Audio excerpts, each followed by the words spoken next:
WDAY AM and 93.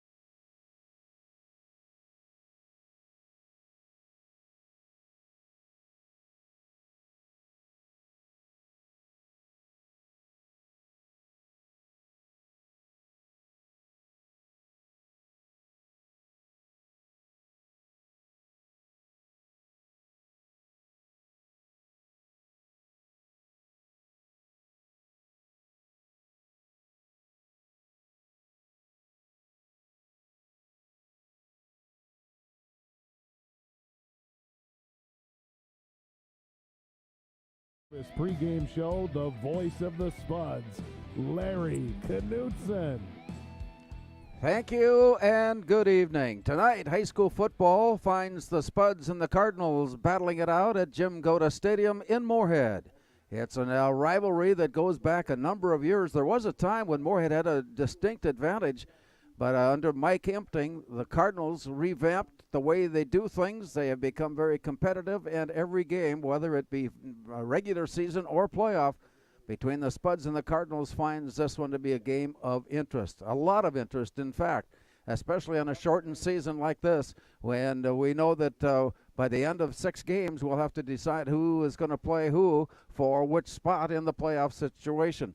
Spuds last week, Kent McLeod, very impressive in their opening game of the season with just a resounding and almost a spectacular opener against Buffalo. How could you usually in an opening game like that, you go, okay, there's going to be mistakes here. They were almost flawless on offense in the first half. Especially the first half. First half, 23 of 27 passing, never ran the ball in the first half. Now, if you would tell me that Kevin Feeney's not going to run the football, I go, yeah, you're out of your mind. They never ran the ball. They ran the ball a little bit with the second group in the second half, and actually were pretty effective with it. And that's what the Spuds will need to have the rest of the season, is a balanced attack featuring their pass, which we know Trey Feeney, it's been 3 years in the making. Absolutely, and I tell you what, and he spread the ball around. You know, you got Blake Walthall, you got Brady Walthall, and I think, 7 different people caught passes?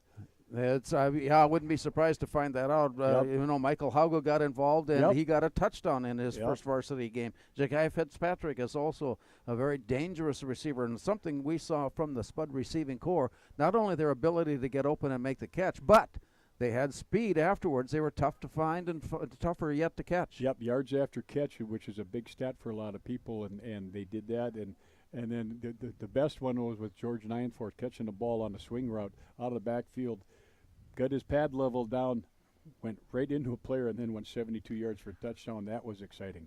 While George Janforth has been very impressive in the early going, he is coming off a great year from a year ago. Yeah, and he ran the ball real effectively last year, and he also plays, a little bit in the defensive mix, and a lot of fun to watch. We will see some familiar names on the other side of the line of scrimmage tonight when the Alexandria Cardinals take on Moorhead. We'll talk about those Cardinals when we come back after this timeout. Looking near, caught, intercepted. Intercepted, Moorhead, touchdown Spuds. Angadi. Giulio Angadi, and we may get celebration penalties coming up here as they storm back into the end zone for the call. 3 receivers on the far right side of the field for Moorhead. They have a chance to get 2 maybe plays if they need it. Here's the snap back and a look towards the end zone. It's there. Blake. Catch is made. Blake Wolfall with his 4th touchdown reception of the night. Spuds threatening after that last play, a loss, and to the end zone it goes. Touchdown. A catch is made. Touchdown. Deep in the near corner. Michael Haugo is there. He goes above. He's a tall receiver. He got above the defender, hauls it in for the score, and the Spuds are on the board. Yeah.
Sure, 'cause Welcome back to Jim Goda Stadium. Whether you are listening or watching in Orlando or in California or Montana, welcome aboard as the Spuds take on the Alexandria Cardinals tonight. It's game 2 of the regular season. Moorhead, a very impressive 56-6 win last week at Buffalo. Alexandria, meanwhile, also very impressive in their opener as they defeated St. Francis by a count of 49-14. And a couple of names stand out, not the least of which is a running back by the name of Nolan Moorhead, who absolutely runs crazy no matter the opponent. He has set the rushing record at Alexandria, over 2,400 rushing yards, and he's a senior. Yeah, and I'll tell you what, he last year was so hard to contain. When you hit him, he doesn't stop. He never stops his leg. He always runs through through the tackles, and you got to make sure that when you get a hold of him, you can't leave your feet. You got to make sure tackles on him because he'll scoot away. And the receiving corps for Alexandria, highly regarded. Not only is Kristen Hoskins someone that has to be watched, but Zach Gunberg and Wyatt Odland and Gavin Ashmore figure in. 4 wide receivers in their formation. Yep, and kind of similar to Moorhead, but they do a little bit different thing because, especially with their running game, you're going to see a lot of inside-outside zone and a lot of play-action pass off of it and set up, and they run a lot of screens off of it. Carter Steffensmeyer is the quarterback for Alexandria, as we mentioned, with Moorhead in the backfield, and the receivers once again Gavin Ashmore, Wyatt Odland, Kristen Hoskins, and Zach Gunberg. One thing that might be the difference in that the experience at quarterback, Carter Steffensmeyer for Alexandria will face a 3-year starter in Trey Feeney. Yeah, and Trey Feeney, when you watch what he did last week, now he was something like 23 of 27, 23, but what's really kind of cool, 2 of the incompletions, he threw the ball away. Yeah. It's something that last year he tried to throw it in there, and so he's learning from that. He's also learning how to bide time a little bit by shuffling his feet, moving around in the pocket a little bit, and then stepping up, and he throws a nice ball. I think we'll find out more about how that offensive line can penetrate and move the ball forward against this Alexandria team that is generally and very often very, very solid on the defensive side. Yeah, very solid. They run that 3 front, and with their outside linebackers, they blitz a lot. Last week, Moorhead did a nice job of picking up the blitz. They started blitzing about every other down, run a lot of inside zone blitz type stuff, and Moorhead did a nice job of picking that up and giving Feeney that a little bit of extra time he needed last week. The receiving corps for Moorhead, as Trey Feeney will have the choice of Blake Wolthall, who led the Spuds in receiving a week ago, Brady Wolthall, who led the receiving corps a year ago, Michael Haugo getting his first start last week as a varsity player, Ja'Kai Fitzpatrick, and then we can also rotate in Caden Berg, Thomas Myers, and Alon Salmon, not to exclude the running backs out of the backfield, George Janforth, Keenan Wendt, and Austin Altapeter. So there are plenty of people to throw to. Yeah, and last week he spread the wealth pretty good, even though, we had Blake Wolthall with the 4 touchdown catches.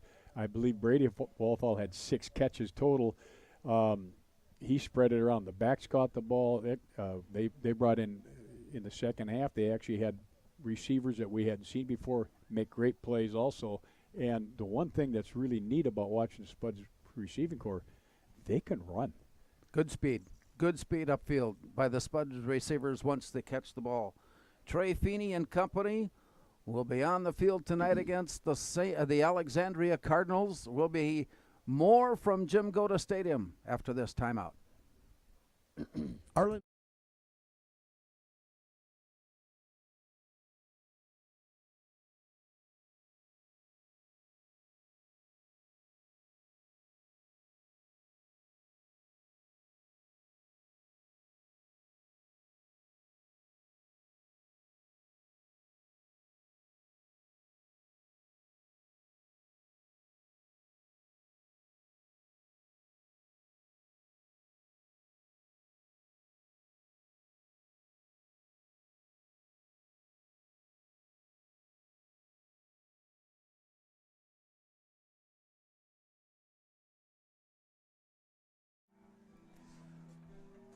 Welcome to Spuds TV, brought to you by Muscatel Subaru, the home opener for the Moorhead Spuds. You're listening to Larry Knutson and Kent McLeod on WDAY Radio, and you are watching live on Spuds TV.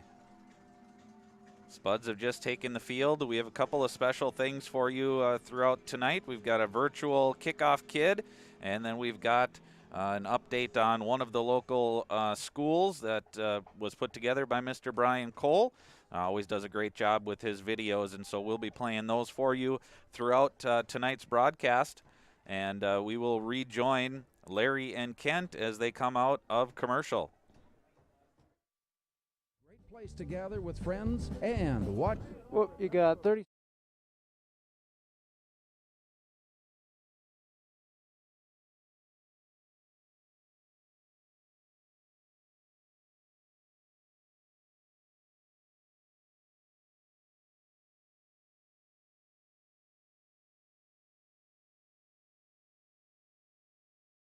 Minnesota High School boys football this evening as our Moorhead Spuds welcome the Cardinals of Alexandria High School. Just a reminder that the concession stands and restrooms are located at the west end of the main bleachers here at Halmras Field and Jim Goda Stadium. Go Moorhead. Welcome back to Jim Goda Stadium for Game 2 of this young football season. Moorhead and Alexandria tonight. The Spuds are in their brand new orange uniforms with white numbers. Alexandria in their traveling whites with the cardinal numbers and black helmets. And so they are lining up now, and we'll be getting this game started momentarily. But we would like to send along our best wishes to Justin Beam, but we don't really even know him by that name, do we? Boomer. The Boomer. It's the Boomer. Boomer is has undergone some medical situation and is being treated and is recovering well.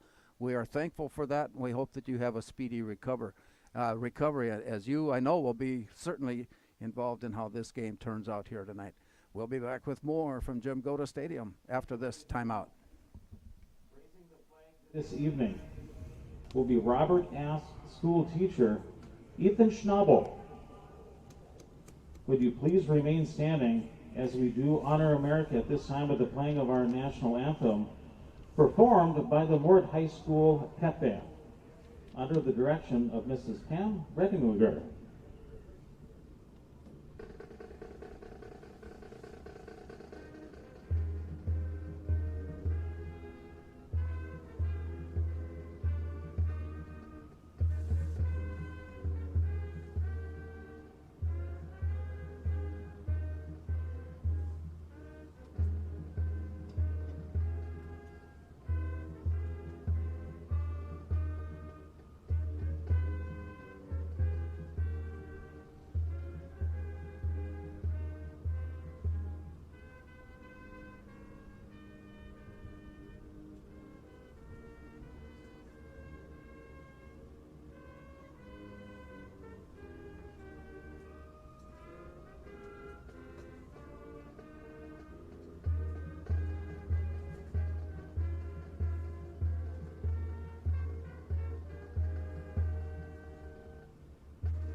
Thank you to the Moorhead High School Pep Band.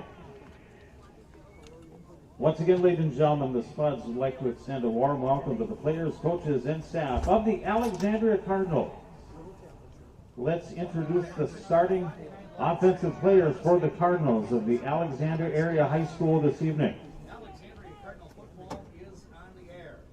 Cardinals starter, senior number 5, Nolan Morico. Sophomore number 10. Jim Goda Stadium in Moorhead. Moorhead Spuds football against Alexandria. And just across the campus, Moorhead volleyball is entertaining Fargo Davies here tonight in a game that came about rather unusually, but it involved our current situation in that the Spuds could not play a game in their second game because of the virus. And so they had an open date. Fargo Davies was willing to and able to oblige, and they decided to get together, and here they are playing volleyball while we are doing this, and we hope that you will enjoy complete coverage of Spud Sports right here on 970 WDAY. Now, I'm not so sure at this point what we can say, how we can go about thinking who will have the advantage early on because of the early season. All we know is that both teams are capable of scoring. Absolutely, and Moorhead, first and foremost, has to take care of the run, not let Morakal get out and about and maybe force him to throw the ball. The quarterback, I was watching warm up, he's got a nice arm. He's kind of a side armor with this little bit of a breeze. Side armors tend to have their balls float on them a little bit, but we'll see. One nice thing we finally found out that Moorhead gets to start with the ball. And lining up for the kickoff, Moorhead will receive, and they will advance it left to right, and it has been a strong wind blowing here throughout the day in Moorhead, and it has continued into the start of the game here tonight, as so they line up for the opening kickoff. It is, well, we'll have to check out as the kicker as we prepare.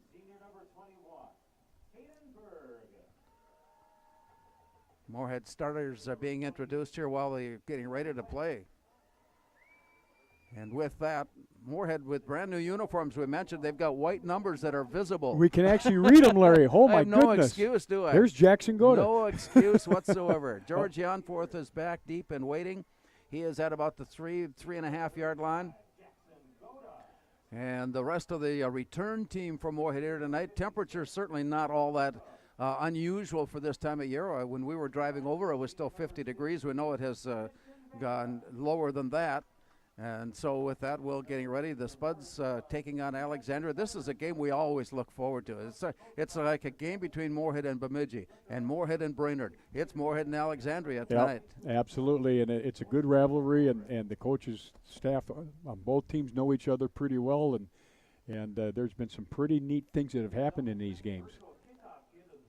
Here's the approach, and the left foot is away. It is low, angled off to the far side, gathered in at the 4, to the 5, There's a 15 and 20. Nice opening at the 30, to the near sideline 40, up the sideline. I think he stepped out of bounds. Yes, he did. George Janforth had it, and he was one step away, but he couldn't hold the line. But a nice return, 45 yards on the kick return to the midfield stripe. And we have a penalty flag down back at the 44-yard line. Moorhead is already moving back, so I expect that we'll see an illegal block thrown in the play. That's too bad, but what a nice return. And he had started out, he received that thing on the left hash. They set up their wall on the right hash.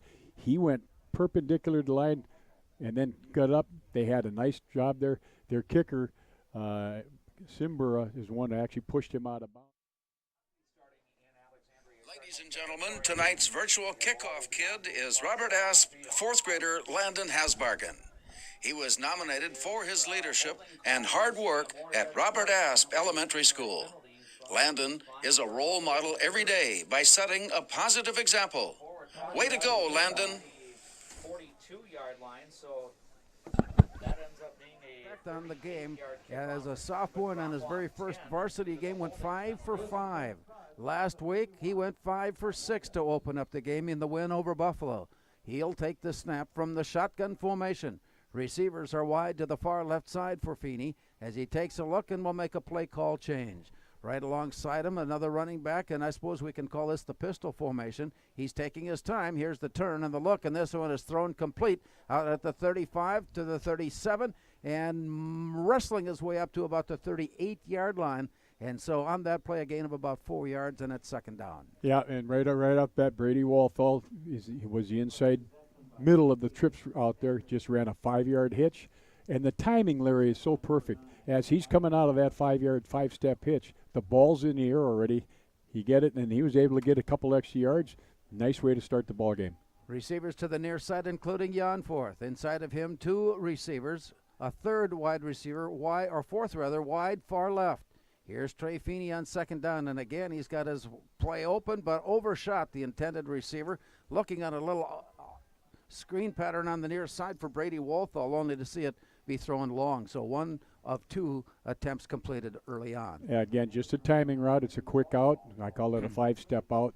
He takes 2 steps back, throws the ball, and that time the ball just sailed on him a little bit, but the play was there. It just didn't quite make the connection. Brady Walthall, after seeing the ball sail over, stayed near the coaching area for a bit to bring the play in.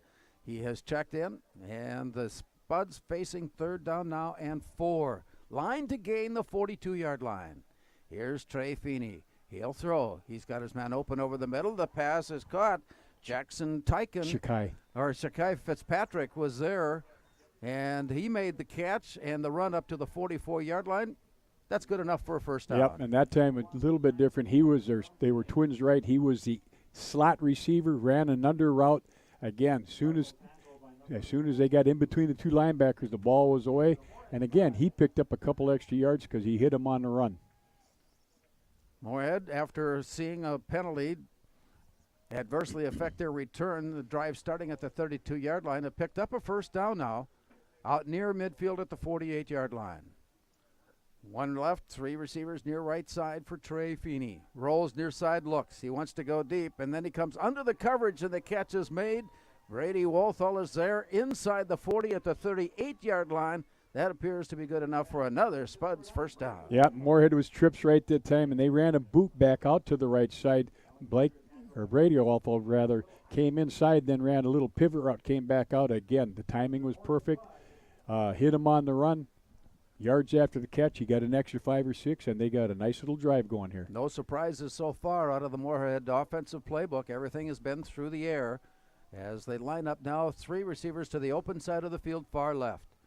Trey Feeney, decked out in warm black socks and stockings, takes a look, play action, leaning back, double pumping, gets away, and he's got a chance to connect on the far side, but he's strong enough to withstand the pressure and lean back and threw it out of play to bring up second down. Yeah, and they tried to run a hitch route to the middle receiver that time, which I believe was Brady Walthall, and he got flushed out of the pocket. They had good pressure on him, and how he was able to get that ball, and luckily he was out what they called outside of the tackle box and got the ball across the line of scrimmage so that they didn't get called for a intentional grounding. Good pressure from Will Height, Wyatt Odland, Aaron Jost. They're the linebacking cores. They back up the front 4. And the Spuds have their work cut out for them tonight against that group of defenders. 3 receivers, wide left side, facing 2nd and 10. Trey Feeney now leaves the shotgun and yells and changes the play. It alters it by 1/2 step. Yep. Back to pass and looking. He's going up and over the top. He's got his man. The leap is there, and it is off his fingertips, incomplete. Had a receiver right there. The play was run the way they wanted it to. The receiver was able to jump over the top of the defender but could not bring it in. Incomplete pass to bring up third down. Yeah, they were trips left that time. They ran a little, just like a little bootleg to the left. Brady Walthall ran a straight go. Ball was there. He just threw it just a little bit high. He got up as high as he could, Larry, but he just couldn't quite bring it down. George Janforth has brought in the play. Out of the huddle, wide far left side, wide receiver near right side. As they line up, Walthall. Here's the snap back and looking. Underneath the screen is set to the 35. Yeah, nice run, danced away and down at the 34-yard line. Not nearly enough for the first down, so the Spuds will face a 4th down situation from here, and spotted at the 34-yard line, still needing about 5 yards. Yep, that time they brought Brady Walthall again. He's out in that trip set. He's the middle guy, ran a middle screen. He just came straight down the line of scrimmage, gave him a middle screen. Nice job by their linebacking core, and I'm not sure what number that was, but he spotted that right away and stopped that for a short gain. Nice job by the linebacker. 4th down and a long 6 yards to go for the first down. Line to gain is inside the 30, down at the 28-yard line. Wide receiver, wide left, and before the play gets underway, Moorhead takes a timeout. Play has stopped. We're in the first quarter of play with 9:23 to go on the Speakeasy scoreboard. It's Moorhead nothing and Alexandria nothing.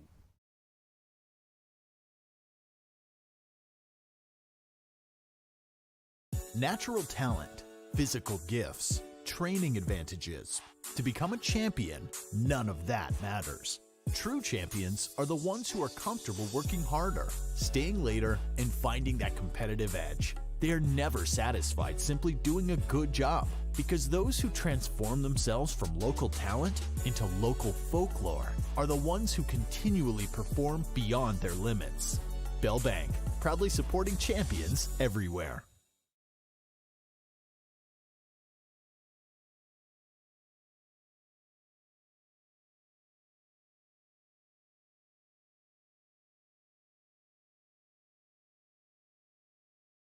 Center. Brady Service Center, just off I-94 and 8th Street South in Moorhead. Call 233-5740. One stop is all you need.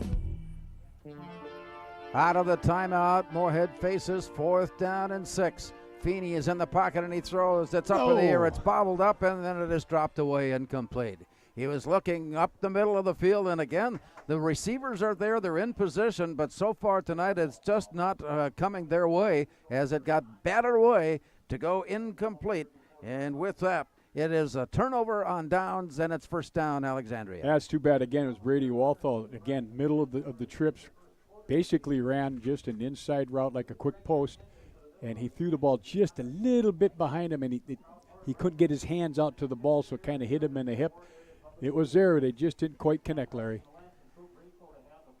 A similar formation now from Alexandria. 3 receivers wide out far and a single receiver on the near side. This time they'll keep it on the ground, and Moorhead, who is the running part of this offense for Alexandria, is stopped right at the line of scrimmage. Spuds had a pretty good idea that the first play would go to Moorhead. No gain on the play, and it's second down. Yeah, they ran that inside zone play, and Nulio and Gotti stepped up underneath the guard's block and stopped him for no gain. Nice block, good fit and form tackle. 2nd and 10. Carter Steffensmeyer waiting for the snap as he runs it in. And again, the play is designed to go in the middle, but this time Steffensmeyer pulled it away, kept it himself, and Carter Steffensmeyer managed to pick up about 5 yards on the play. And that brings up third down. Yeah, that time it's a zone read where he rides, and when they took away that dive play, then he went right behind him, picked up, kind of bent it back behind the center. Jackson he sniffed that out pretty good, and Jackson is a very sure tackler. That front line for Moorhead, Jack Newcomb and Thomas Myers on the ends. Christian Vega, Jack Tyken in the middle. Linebackers, Julio and Gotti, Austin Alta, Peter Jackson Goda. And the defensive lineup, will be told when we return. All of a sudden, Alexandria, they're taking a timeout. They have a third down when we return with 7:57 to go in the first quarter. It's Moorhead nothing, Alexandria nothing on the Speakeasy scoreboard.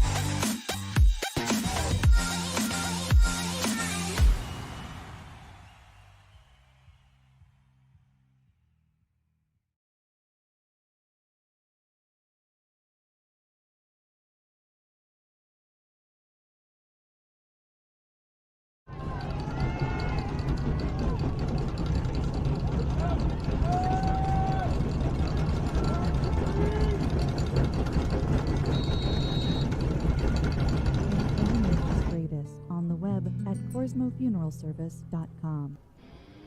Big play for Alexandria. Off to the far side, Steffensmeyer keeping it himself. He got turned around, and the Spud defense flows to him and brings the play down for no gain. He had a little option play there. He sprinted out to the far right side, looking to get to the corner, could not. Spud's defense in pursuit to bring the play down and set up fourth down. Tell you what, they tried to run that zone read again, so it became a zone keeper. He's trying to get outside. Thomas Myers is playing that left defensive end, Larry. He just kept outside leverage, made sure that he didn't get back inside until the rest of the team could come up and help, and that's a great play by Myers. And now to punt, standing at about the 22-yard line for this kick away. Moorhead has single return set up inside their own 30-yard line. We're about halfway through the first quarter. Here's the snap back. Moorhead with a rush on to get the kick away. Wow. And a big kick is gathered in then at the 25. Here's the return to the 30. Brady Wolthall, 40. Brady Wolthall, 45 to the 47. Pinballing his way to great field position for the Spuds. This time no flags are down, and it's first down, Moorhead. I tell you, that ball, that was a good punt. That was about a 45-yard punt and took a perfect bounce for him, so he was able to take it and pick it up on the run. Saw a little opening. Jamal Dixon made a nice block to give him that extra yardage. That's pretty dang good field position at the 46. From there, the Spuds have first down on their second drive. A drive on their first series of plays stalled in Alexandria territory as the Spud defense then came to play and put a stop on things. Here's Feeney, swings one out to the far side, and it's popped up into the air. And Janforth was there, and he simply just did not have a way of bringing that one in. It was on his hands. It slipped away. It slipped down. It's incomplete. It's second down. Yeah, they actually had a quad setup out there. They had trips left, and he was behind the inside receiver by about 4 yards. Just ran a little screenplay to him. They tried to take it on. I think he just took his eye off the ball a little bit, Larry, and kind of peeked up field, and he missed her. The clock will start with 6:48 remaining in the first quarter, and a scoreless first quarter. 3 receivers wide left. Nobody in the backfield except for Trey Feeney. And again, a little adjustment in the play call as he takes the snap and looks. First left, and right away it's there. The pass is caught at the midfield stripe. 4-yard pickup is about all it got. Good reception, good defense to hold that one to just 4 yards, and it's second down. Yeah, Ja'Kai Fitzpatrick was the inside of the 3 receivers that time. Just ran an out route. Timing was perfect. Again, what they're doing defensively is they're playing 4 deep, keeping things in front of them. Then the linebackers are able to scrape over. There was nobody in front of them, so as soon as he caught the ball, made a nice tackle, but still picked up 4 yards. Right at the midfield stripe, it is third down and almost 7. Let's call it a long 6. Line to gain is the 43-yard line. 43-yard line. Trey Feeney looking for some field advantage here. Swings it out on the near side to Janforth. He's got some speed. He's at the 45. He lowers the shoulders. He had a head knocker down at Buffalo, and he comes back for more here tonight as his play goes down at the 40-yard line. Good enough for the Spuds first down. And again, he's out there by himself. The 3 receivers try to clear it out. They looked. They had pretty good coverage. So he's like a safety valve, but he catches the ball when he looks for somebody to hit, and he ran that poor defensive back over for an extra couple yards. From there, the Spuds have kept this drive going. Janforth goes and sets now wide left. There are 4 receivers on the far side of the field. Back to pass and looking. There's his man, Janforth open. Again, he lowers his shoulders. Oh, my. Headache time. Bring on the Excedrin as Janforth delivers a big blow that gained him about 3 yards on a catch that was about good for nothing. And he still got a couple of yards after the hit, and it's second down. Yeah, and again, Trey looked downfield. They had it covered. He's like a safety valve. It's almost like a screenplay, only they're not really screening. But he looks for somebody to hit, and he knocked that linebacker back about 2 yards. To the near side now, Janforth. Trey Feeney has a running back in alongside him now in the backfield on this second down play. Once they got inside the 40. Feeney again making play call adjustments, turns and hands off. A running play for the Spuds, and they get inside the 30. First down gained at the 27-yard line. First carry of the night. Yeah. And it's Janforth on the carry for a first down. Yep, and that time again, Janforth got extra yards after first contact, and I believe he got the first down, but they're not moving the chains very fast. But all that was just an inside zone play. He made the first linebacker miss, and then when the free safety came up to make the tackle, he lowered the boom and again picked up in a couple extra yards. Got him down to about the 26, 27-yard line. That was a boomer play. Yes, it was. 27-yard line, first down. As Janforth on the first run from the line of scrimmage on the day for the Spuds. Everything else that has been tried has been through the air as Trey Feeney now sends 2 receivers to the near side. He lines up with a tight end and back to pass. Feeney now flushed away. He runs it himself. Nearly left the ball out to be swatted away, but pulled it back in and got down to the 20-yard line. And from there, a 7-yard gain leaves Moorhead 2nd and 3. And I tell you what, that's good defense right there by in the secondary. They were playing like a man free type thing. Free safety stayed back. When they ran the post, he picked it up. Trey was looking, had nothing to do, so he did the prudent thing. He just picked up 5 yards on a pretty good job. Pretty good containment by the offensive line as far as not letting people leak through. Michael Haugo in the lineup for the Spuds. Jan Forth in the backfield, comes in motion near side.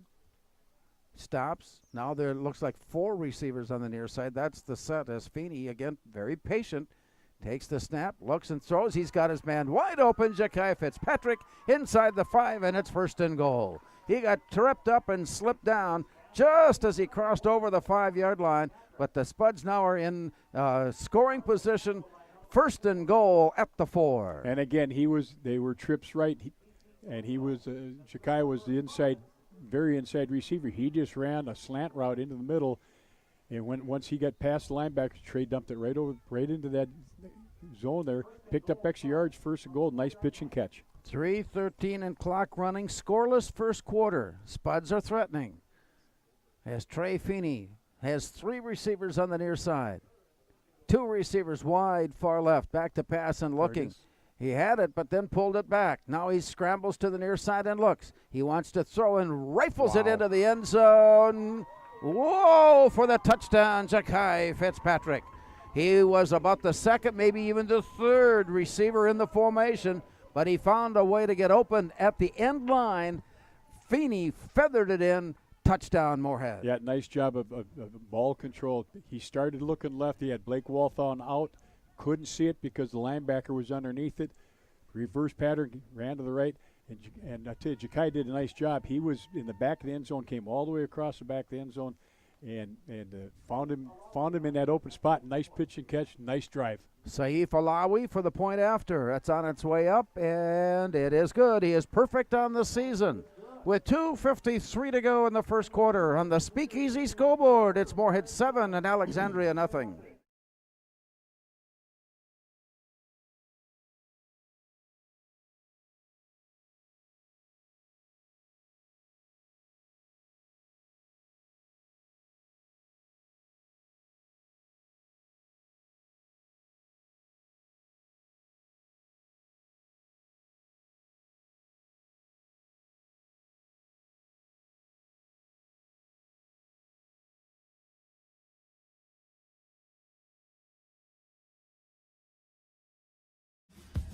Spuds put together a scoring drive where they mixed up the pass and the run, even though it was just one run.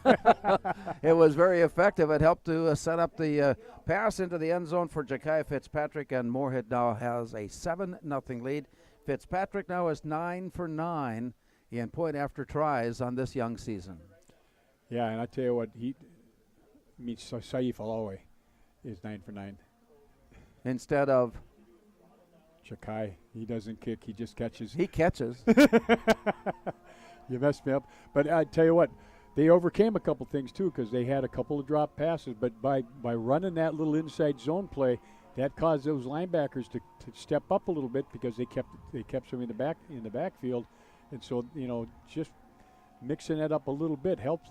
But again, Trey just does a nice job of keeping the ball alive. He steps up. He knows how to move within the pocket and then find the open receiver. After converting the point after, Saif Alawi approaches, and here's the kickoff. End over end and driven inside the 5, gathered in at the 2. Here's the return. Moorhead special teams down to make the stop before getting to the 20-yard line. And so right now things are percolating for the Spuds as they have scored, and they put on a big defensive stop on the return, and it's first down Alexandria at the 18-yard line. He kicked that ball into the wind to the 3-yard line there. That's unbelievable. But what's even nicer is that when they had a little lane set up on the right side, Maxwell Del Bruin got right through the wall, and he stopped him cold. It was a great tackle. Here comes Alexandria. They ran 3 plays and then were forced to punt on their first possession. Trailing now 7-0, 2:49 to go in the opening quarter. Steffensmeyer carries it into the line and then pulls it back and takes it himself. He nearly got leveled, and we've got a late flag. Yep. As the big hit on Steffensmeyer to the 24-yard line, but the penalty came along with it, and it is against Moorhead.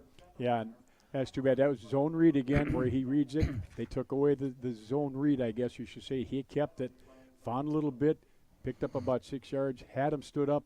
One of the guys that came in late ended up being a helmet-to-helmet tackle. Personal foul is the official call on the play, but everybody in the Yes, on the Spuds, on the field 15-yard could see penalty. that it was what had happened there on the contact, and so with that, the Cardinals pick up their first down, even though it's by penalty. Chains have moved up, and it's at the 38-yard line. Wide receivers right, single receiver near side, man on the slot now in motion.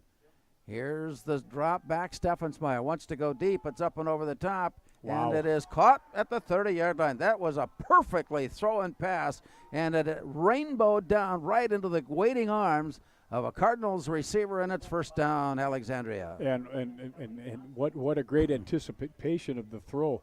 He had coverage underneath. As soon as he broke coverage, he threw the ball right to the spot where he was going. That was a nice throw and a great catch. So the Cardinals now threatening. Moorhead has scored first and lead at 7-0. Big pass completion by Steffensmeyer has put the ball inside the 30-yard line. Here's a play out on the near side. Good. And the catch is made by Kristen Hoskins, and he has stood up immediately, although the forward motion will spot it down inside the 29-yard line. And that turns out to be about a loss of a yard, maybe a loss of 2 yards on the play. Hoskins, the more highly regarded receiver for Alexandria, made the catch but lost 2 yards on the play, and it's second down. Yeah, tried to run that little read screen out there where he steps back, and Austin Altenpeter read that perfectly and made a great tackle for a loss. Pistol formation, a look right, a look left, signals that he is ready. Here's the snap. Steffensmeyer, play action, and is caught, but he slips away. Spuds had him all wrapped up at the line of scrimmage by Christian Vega, and then he slipped out of the tackle and managed to leak his way forward to about the 21-yard line. They're going to spot his knee down, rather, at the 23-yard line. It's third down from there. Yeah, and Christian did the right thing. He kept him in front of him, but when he went to make the tackle, he left his feet, and that's why he broke the tackle for the extra yards. 3 receivers far right side. Closing in on the final minute here of the opening quarter. Moorhead leading 7-0. Alexandria threatening. Steffensmeyer looks left, rolls right, being chased, drops back and throws, and nice! Picked off at the 10-yard line. Picked off at the 10-yard line as the Spuds had deep coverage and underneath coverage. And with that interception, the ball turned over on down, or be turned over, although we do have a flag down.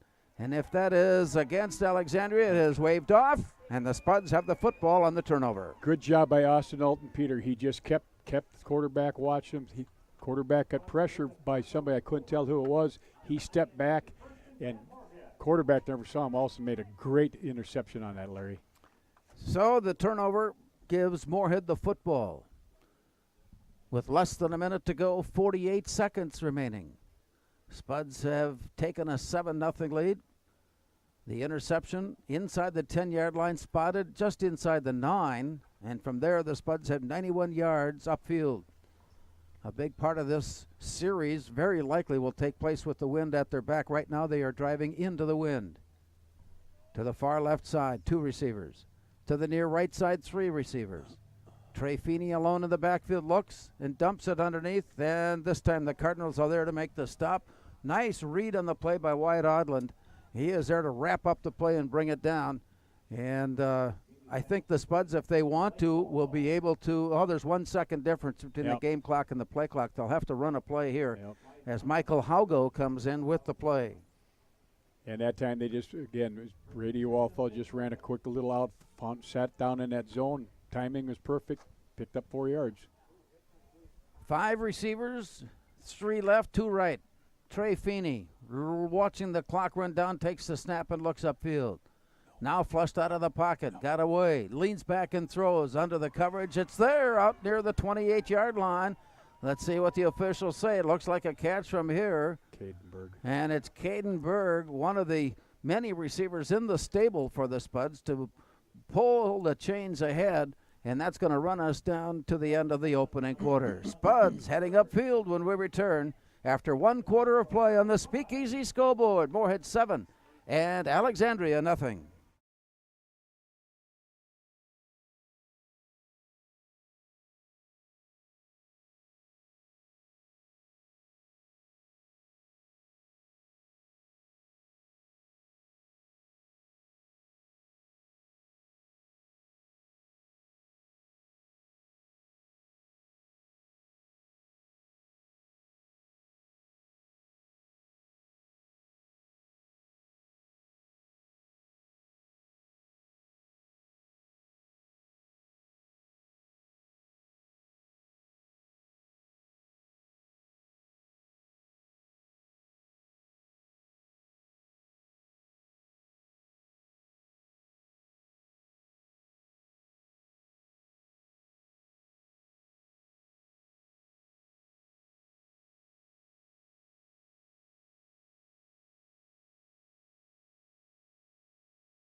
As we start the second quarter, Moorhead will drive right to left with a 7-0 lead. The only score so far has been a reception of 4 yards by Ja'Kai Fitzpatrick, with the point after sent across by Saif Alawi, and Moorhead leads at 7-0. Stepping in and away from trouble. Here's Trey Feeney, penalty flag down behind.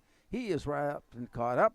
Ball squirts loose, but he was already down. Nice pursuit on the play to the near side by Alexandria, as Aaron Jost caught up to the play, but already the penalty flag had been thrown behind the play, and in the way that play developed, you can expect a hold against the Spuds, and that's the way things are going. So penalties early on, we didn't see very many last week on the opener at Buffalo, but they becoming somewhat prevalent here in this game too.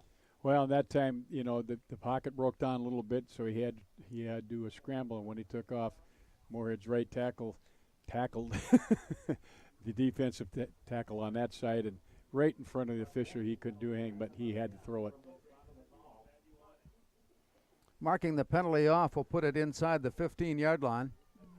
Yeah, that's from this point of where the penalty was. Point of infraction, so it's a long one. But turns into about a 17-yard penalty. Yeah. And the Spuds now face 1st and 27. Line to gain the 39-yard line.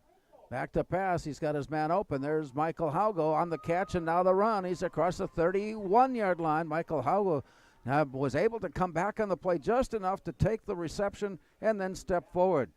And it is 2nd down. And that time Michael was the outside receiver in that trips reception.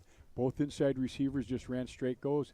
He took one step, came on an inside route, caught the ball on the run, made up for the penalty, and then plus got extra and broke a tackle. Nice job. Up to the 33-yard line, where Moorhead now faces a manageable 2nd down rather. Yeah, 7th down and 2. 2nd down and 7. Let's go with that. Wide receivers, right, and single receiver near left side. Man in the backfield along Feeney. Here's a turn and a quick look. He's got his man, and Blake Wolfall has his first catch of the night at the 40-yard line. That's good enough for a Spuds first down. And nice read by Trey. They basically took their outside linebackers, brought them. They came with 6 people. He got him on a quick post. Again, the timing, Larry, is perfect. As soon as he comes off his break, ball's in the air, caught it. He got tackled right away. Nice first down. So the Spuds keep this drive going here. We are early in the second quarter. Moorhead with a 7-0 lead. Ball at their own 41-yard line. And before the play gets underway, Kevin Feeney trolls onto their field, or Alexandria rather is taking the timeout. They are going to adjust their defense here. That gives us the time to step away with 10:34 remaining in the first half. On the Speakeasy scoreboard, it's Moorhead 7, Alexandria nothing.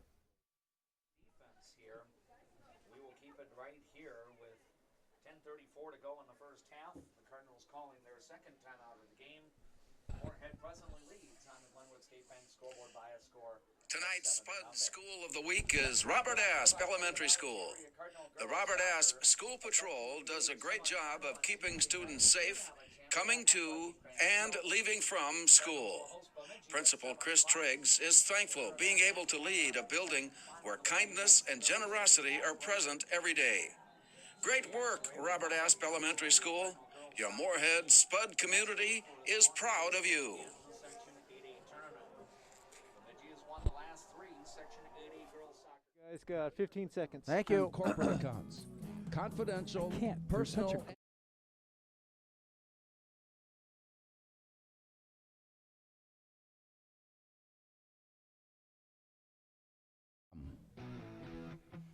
After the Alexandria timeout, the defense digs in as they wait, and Moorhead puts it on the ground, struggling across the 45 up to the 47, finally brought down at the 48-yard line. So the Spuds on occasion have been running the ball here tonight, and so far most effectively. Yeah, and that time again, they stayed back that time. Jan Forth was just ran a straight inside zone play. He did a nice job. Linebacker vacated. He cut behind him, picked up 8 yards. From the 48-yard line, it is second down and almost 3. Trey Feeney with a 7-0 lead, looking upfield. Turns, hands off, back-to-back runs, and this time a struggle for that first down marker. It looks to me to be just short as the handoff to George Janforth, and he hit the hole hard, but got stood up and got stopped right before he crossed over the 50-yard line. So from there, it's third down and 1. Yeah, again, it looked like an inside zone read again that time, and he cut it back, and the linebacker for them, it's 36, he's not listed, but did a nice job of coming across the face of the center. And that's Aaron Jost that came in to make that play. Thank you. Wide receivers to the far right side for Feeney on third and about a yard. And another run. Big hole opens up and across the 40 down at the 39-yard line. 38-yard line on the run there by Michael Haugo. Nope, George Janforth. Was that Janforth? Yep. Michael picked him up. There we are. I knew he was in on the play somewhere. I knew he had to be. Yep. Victorious fist upraised by George Janforth as the Spuds keep this drive going. And with that, Mahmoud Jonas checks in. Again, just running that inside zone, and he cut it back. And Larry, he was full speed by step 2 there and did a great job of getting through. Wide receivers to the far side, single receiver near side. A whispering change of the play from Trey Feeney as he drops. The man is open and then leans and throws upfield. Caught at the 30. 25, and Blake Walthall goes down inside the 20-yard line. Chains move on. Moorhead first down. I tell you what, Trey Feeney is reading the defenses. Yes, he is. He has 3 different options, and he's picking the right one so far very successfully. And again, the offensive line give him the time to do that because Blake was the lone receiver on the left side. He ran an under all the way across. From the numbers, he hit him on the right hash on the line, and he picking up extra time to do it too. Spuds are threatening here in the second quarter already with a 7-0 lead. They are deep now in Alexandria territory just outside the red zone. Ball is on the turf, but Trey Feeney spots it and jumps on top to keep possession of the football now at the 24-yard line. Yeah, trying to run that outside zone that time, and I think what happened on that one is Janforth got a little bit too far inside. Trey really had to reach to get him the ball and only get to his hip. Luckily, he was able to jump on that. For those of you listening in, by that I mean Mac, just showed me on radio how he handed. I hope you all caught on. It was made much more clear to me. Just trying to be helpful. There we are. Halfway through the second quarter, it's 7-0 Moorhead. And as the play comes up to the line, the whistle blows. Timeout called for, timeout taken. Halfway through the second quarter on the Speakeasy scoreboard. Moorhead 7, Alexandria nothing.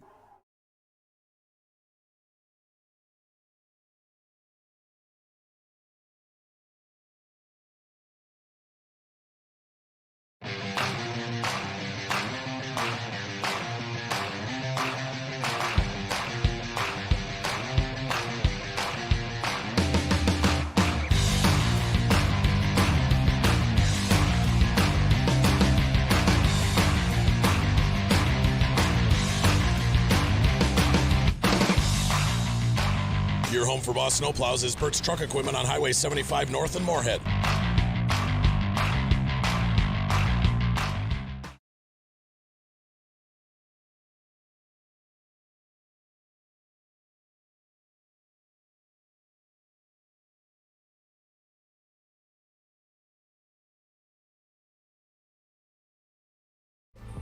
Learn more at sanfordhealth.org.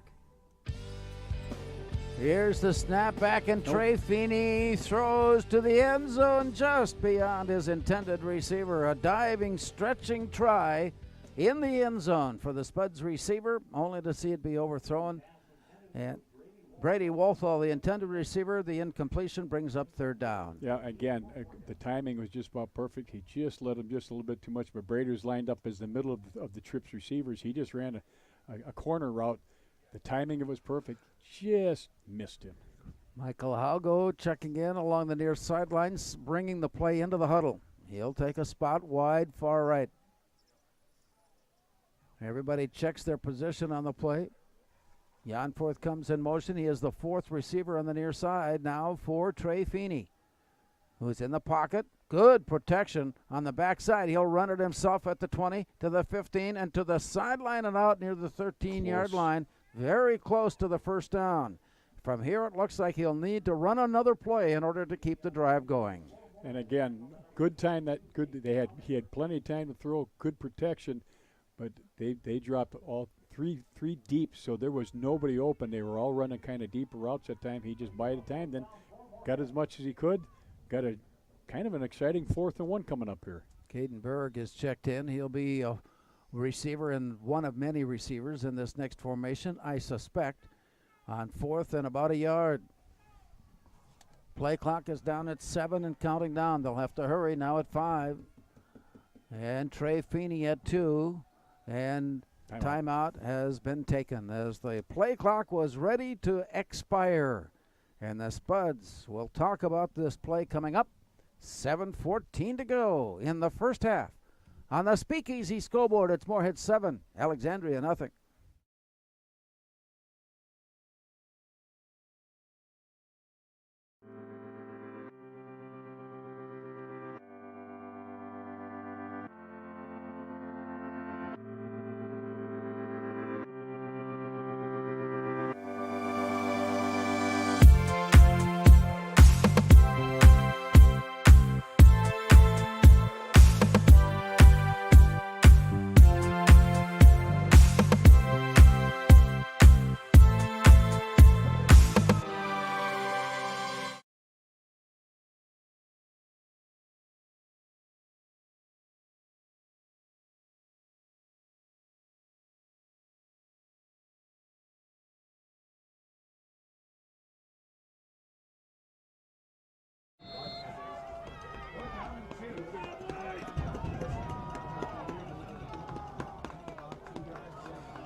Fourth and 1 inside the 12-yard line of Alexandria.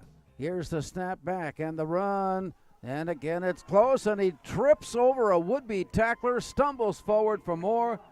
First down, Moorhead at the 5-yard line. Yeah, they ran the wham play that time where Mahmoud Yunus was lined up almost like he's a tight slot. Came inside, got on the linebacker, Janforth, found the area. Looked like he was going to break it for a second, and then when he had to step over the guy, but big first down, and that gives him first and goal, I believe, Larry. Mahmoud Yunus with a play last year. He proved himself as a devastating blocker for the run, and he is being used effectively in that role here tonight as the Spuds have first and goal. Trey Feeney looking right, looking left, leaning, throwing to the end zone. Did he make the catch? Waiting to see. He dropped it just as he was ready to haul it in. One of the Alexandria defenders came flying by and distracted him, and the ball goes incomplete. And from there, it is second down. And Jakai, again, he was inside of the 3 receivers at the time. Just ran a little, kind of like a little in route. Ball was thrown perfectly, and as he was trying to bring it in, the defender got his hand in there and made a real nice play. He really did. 6:35 now showing in the first half. Moorhead threatening at the Alexandria 6-yard line with a 7-0 lead. 5 receivers for Moorhead. Trey Feeney takes the snap. In the pocket, looks and throws to the end zone. He struggles to get away from the tackle and goes into the end zone. Brady Wolthall. And the Spuds capitalize on great field position And the Spuds now wait for the extra point try from Saif Alawi. That was a nice job by Brady Walthall, Larry. He was lined up in the slot, came inside. They faked the blitz, and when the linebackers dropped back in the zone, he split the two of them and sat down a little bit in that zone. Again, perfectly thrown ball. He tucked it away. Just slid to the end zone. Great play. Here's the point after. On its way up.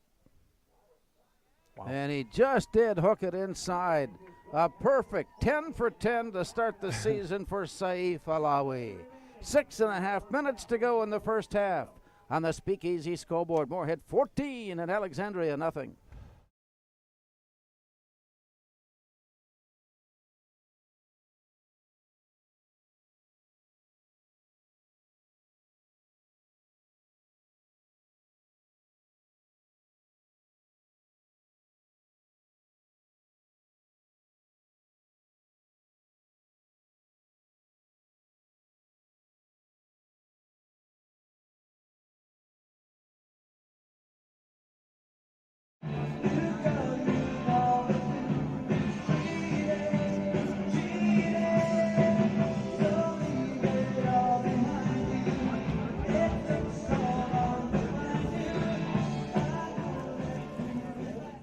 Took a little bit of doing for the Spuds on that drive, but they were able to combine their passing and their running along the way.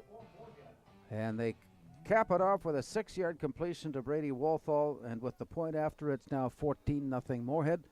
As Saif Alawi approaches after the leg kick is up, and here's the run and a line drive bouncing inside the 10, picked up at the 4. On the return, Moorcall, and he is across the 15 at the 17-yard line. A flag has been thrown from near midfield. Wow. He took a wing at that one, and let's see if we can check out what that's all about before we speculate on the play. I'm not sure. That's a tough one to call. It was a wide open field, both offensively and defensively. Yeah. And if it's against Alexandria, it'll put the ball down near the 10-yard line. If it's against Moorhead, it'll put the ball up maybe the 30, maybe the 35-yard line, depending on the severity, of course, of the penalty. The way he threw it, it almost looked like he's looking for a block in the back of some sort. Or a hold. The ball was at about the 20-yard line. The flag was thrown from near the 40. Yeah, block in the back. There it is. So Moorhead's return is hampered some by that penalty, and another penalty against the Spuds and against Alex. Or against Alex, rather, of course. Put the ball down inside the 10 to the. See where they spotted at the 9-yard line. Yeah, about the 9. About half the distance, because it's a legal block in the back is 10-yard penalty. So 6:24 now showing as the Cardinals come onto the field. They've got a big job ahead, looking upfield at their own 9-yard line. Carter Steffensmeyer. Sweep. Here's the play to the near side, and you can tell that Nolan Moorcall is a dangerous runner. He has such quick reactions upon anticipated contact from the defenders. He simply escapes and runs upfield. Yeah, and that time they ran a power play where they pulled the backside guard and run it through the right side 4-hole, and guard got up on the linebacker, and that gave him extra yards, and they came off the ball really well that time. The Cardinals facing 2nd down and 2. Pistol formation for Carter Steffensmeyer. Here's the snap back. He rides it into the line, and a big hole opens up, and a quick step through by Nolan Moorcall up to about the 23-yard line. 1st down. Cardinals using their running game effectively to move the ball upfield. Yep, and again, just ran in that inside zone back to the left side, and he, when the guard got up on Jackson Goda, the linebacker, he snuck right in behind her for quite a good gain, and he reads that very well. Ball spotted at the 24. Clock is running with 5.5 minutes to go here in the first half. Moorhead has made it a 14-0 advantage. Moorcall goes to the far side, being chased in a stripping tackle down at about the line of scrimmage. He slipped down and simply would not let him get away. Got a hold of the ankles. Play goes down. 2nd down. Yeah, ran the outside zone that time, and Jackson Goda, he just stayed with him. He read the A gap, the B gap, got out to the C gap, went through and got him for a loss of down. And Jackson is a very sure tackler and did a nice job of sniffing that out. Moorhead doesn't lose yardage very often, but he lost a yard on that play, and it's 2nd and 11. Cadenberg defending on the near side.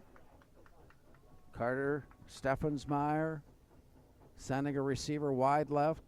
Play call has been made. Here's the snap and a quick toss off to the far side and up to about the 25-yard line, which is the original line of scrimmage. So they pick up the lost yardage from a play ago and now face 3rd and 10. Yeah, just ran a quick out that time, kind of what Moorhead does. It's all about timing. And Ja'Kai Fitzpatrick is over on that side, did a nice job of coming up. And also Jamal Dixon made that tackle, I mean, for about a 2 or 3 yard gain. Nicely done, kept the ball in front of him, made a good tackle. Clock will show 4 minutes to go when this play unfolds. Moorhead with a 14-0 advantage here in the first half. Moorhead crowd into it here. Defensively, they are trying to stop the Cardinals deep in their own end. Here's the snap back, and on the ground, the Spuds are there to wrap it up. And there's nothing doing at the line of scrimmage as the Spud defense comes up with a stop, no gain, and it's 4th down. Tried to run outside zone, and then Gotti that time, who's the outside linebacker on the other side, came across, got him by the ankles, and actually dropped him for a loss a little bit. Nice job. Gotti just did a great job of reading that, and he blew the B gap and made a nice tackle, Larry. Alexandria had one play in their second drive of significance. Yes. Other than that, the Spuds defense has been dominating here early on. And as we talked with a Spuds fan earlier this evening, he said that was what impressed him most at Buffalo was the defense, not so much of the 49 first half points, but the defensive effort. Oh. Here's a booming kick that was nearly blocked. And the return to Brady Wolthall cuts across midfield and down at the 46-yard line. So the Spuds, in spite of a nice kick by Alexandria, will be in Cardinals territory with a 14-0 lead here as we are inside of 3 minutes. I'll tell you, George Anforth, if he had longer fingernails, he almost blocked that. And then not only that, didn't hit the kicker after that fact. But good job by Brady, too. Not a whole lot to do. He just found some perfect yardage, but that's a sudden change there on the other side of the 50. Receivers to the far right side for Trey Feeney. 3 receivers on the near left side. Feeney is alone in the backfield. Rush from the backside. He steps forward and escapes and then got the pass knocked away incomplete. He was looking for Michael Haugo at midfield. As he turned and looked for the ball, it was already there and down. Yep. And the incompletion brings up 2nd down. Yeah, and Michael did a nice job again. He's the outside twin, ran that under road all the way inside, had good time, but Will Hyatt, the safety, did a nice job of knocking that ball away. Michael was actually shocked. He thought he was going to catch it. Nice job by Hyatt to knocking that down. 2:47 now showing. Spuds would like to put another one on the board before the half. As Feeney takes a look. Front 4 waits. Back and looking. Quick toss near side. Catch made. Gets away. Steps out of the tackle. Comes to the 40. Oh boy, 35 and to the 30. And down it goes as Blake Wolthall not only did the job of running and catching and running, rather, but he also coaxed a penalty flag from the defense, and that will add on to the play. You know, he's so shifty. He caught that ball, then reverse field again, running that kind of like a quick slant. Reverse field came back, broke a tackle, got a nice block. I'm not sure who got the block. So he gave him a nice block for extra yards and then late hit out of bounds. 2:39 now showing as the Spuds, with that penalty, will have the ball deeper into Alexandria territory as they continue to discuss. Right now the official is standing at the 28-yard line of the Cardinals. It'll be half the distance. And there's the personal foul penalty. Alexandria, first down Moorhead, and they will spot it inside the 15 and at the 14-yard line. Yep. And again, first down Moorhead, leading 14-0 and now threatening. Trey Feeney takes a look, steps forward, makes the play call. Did draw Alexandria offside. That's another 5 yards. A hard head cut by Trey Feeney. The Cardinals anticipating the play stepped forward and into the encroachment zone. That's offside, and it's 5 yards to the 9-yard line. Yeah, good job by Moorhead's Carter Brooks, who's the right tackle, Larry. When the guy came across, made contact, he never moved, that's pretty impressive. So there was no doubt that was an encroachment penalty. 2:39 now showing as the Spuds have it at the Cardinals' 9-yard line. We're in the first half of play. Michael Haugo wide out to the far side, and along with him, Blake Wolfall inside of him. Trey Feeney alone behind. Caden Berg, George Janforth on the near side. Here's the play. Catch is made into the end zone. Touchdown. Ja'Kai Fitzpatrick was there for the catch, and he was all alone underneath the coverage for the score. And the Spuds get a very huge late touchdown here in the first half. Yep, and again, that time he was the outside twins on that side. Caden Berg ran a corner route when he came up, made 5 steps, and cut underneath on a quick post, which effectively the corner was so far back that he got picked off by his own defending defender, and nice pitch and catch, and he made sure he caught that, got in the end zone. Second of the night for Ja'Kai Fitzpatrick, and here's Alawi for the point after try. It's on its way up. That one may have been deflected. Bad snap. And it got hooked off to the far side, and with that, his first miss of the season. But the score on the board with 2:36 to go on the Speakeasy scoreboard in the first half. It's Moorhead 20, Alexandria nothing.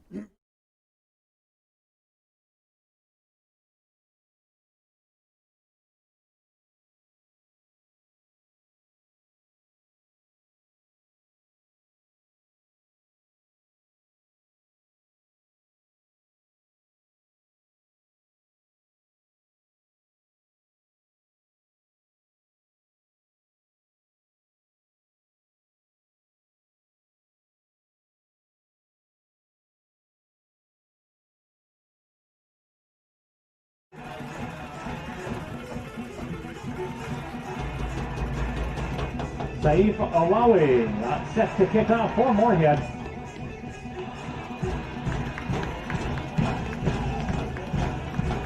Number 13, Kristen Hoskins back deep to receive for the Cardinals. Everybody up for the kickoff.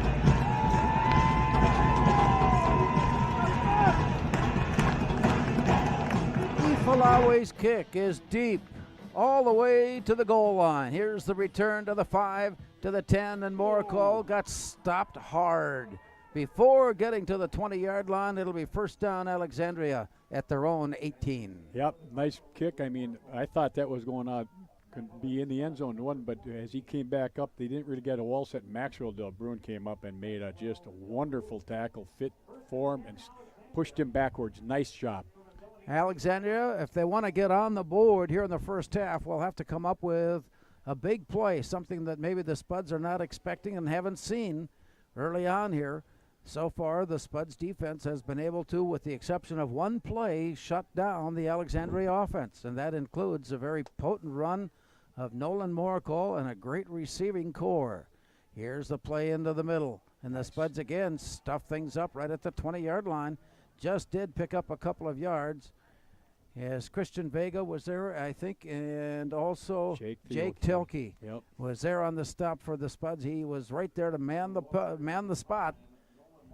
And with 2:09 to go, Alexandria facing second down and 9. Play is declared ready. Here's the snap back and a quick toss on the screen. Catch made, run forward up to the sideline, and they will keep him in play at the 25-yard line. And the reception there for Alexandria goes to Zach Gunberg. Yep, ran that little bubble screen, and Caden Berg did a great job. He kept outside leverage until he got help from the inside, and that was just a real short pass play. Third down and less than a yard to keep the drive going. Here's a swing on the near side, and the run forward is good enough for the first down, crossing over the 30. And once again, it's Gunberg on the reception, and the chains move up. Alexandria in a hurry now with 1:29 to go in the half. Wide receivers far left side. Wide receivers near right side. Carter Steffensmeyer is anxious to get the play. Here's the snap back and a quick drop and look. under some pressure, but the pass is thrown. He threw it in a hurry. He had 3 Spuds upfield waiting, and he threw it between everybody. He had a receiver of his own team short and one deep. Neither could get to it. The incompletion, second down. Yeah, and Jack did a great job of putting pressure on him that time, too. And when he put his hands up in the air, he had tried to sidearm that thing, and it just kind of sailed on him. And nice pressure by the Spuds that time, Larry. With the incompletion, the clock stops. It will start now with 1:13 to go on 2nd and 10, Alexandria. Adjustment in the backfield. Here's the turn and the handoff and more call. He got tripped up, and the ball may have squirted loose, waiting to see where it goes. And that was actually the quarterback that kept it. Well, nobody is really up and celebrating, so we must assume that Steffensmeyer had the ball stripped. He fell down on top of it to keep it safely. Yep. And it's now 3rd down. Wide receivers to the far left side, and again the split formation, 2 left, 2 near right side. Clock is at 32 seconds. Could be the last play. This one goes through his hands. Steffensmeyer in pursuit. Ball is loose. Still scrambling forward. Inside the 10. Still the scramble forward as it wobbled away. And finally, Moorhead has picked up a loose ball and will have a chance for one more score before the half as Thomas Meyer stayed with it. He kept pursuing the play. Steffensmeyer of Alexandria kept pursuing the play. It finally rolled free where Thomas was able to get there and wrap it up, and Myers will get the fumble recovery and a chance now for the Spuds to put up a big number on Alexandria here in the first half. Yeah, it was a bad snap, and Steffensmeyer did everything he could to try to pick it up, and as he tried to pick it up, he kicked it backwards, which seems like that always happens to those poor kids, and Thomas Myers just kept after it. And that's a big, big turnover. 20 seconds remaining here in the first half. Trey Feeney has come over to the near side and whispered again to his receiver a play change. And now he steps back into his formation behind center. Here's the snap and the look and the throw. Looking for the penalty flag. It's not forthcoming. It goes as an incompletion with 17 seconds to go. And again, Brady Walthall's the inside of the Trips receivers, ran that little in route, and tried to get in between the linebackers, and when he threw it just a little high, and I think one of the defenders got his hand on the ball there. I couldn't tell for sure. We want to remind you that at some point during our halftime here tonight, we have a special guest, and John Millay from the Minnesota State High School League is here. He has a couple of things on his agenda. We'll talk about that during our halftime report. Trey Feeney. A quick look, then a step back. He's become very aware of the play clock, watching it down, and he'll not get this play away in time. All he did, somehow, I don't know, the play into the end zone is incomplete.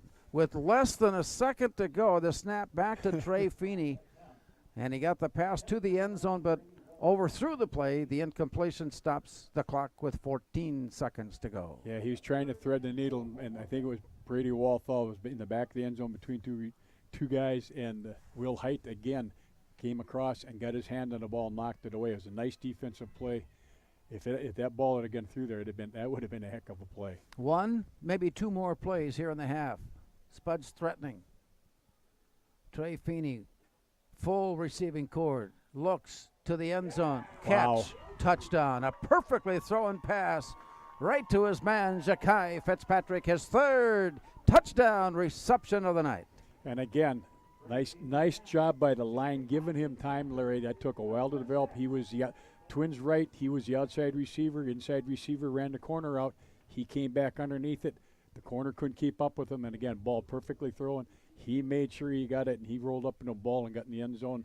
And that's a big, big play and a nice job on a turnover, on a nice sudden change for the Spuds to convert. And so with that miss a moment ago on the touchdown, Saif Alawi, his first miss of the year, it forces the Spuds into a 2-point conversion try as they line up at the 3-yard line and heading in. And in motion to the near side. Here's the play back, and Feeney again looks to the end Wow. zone, and it is there. It looks so simple when Trey Feeney is operating.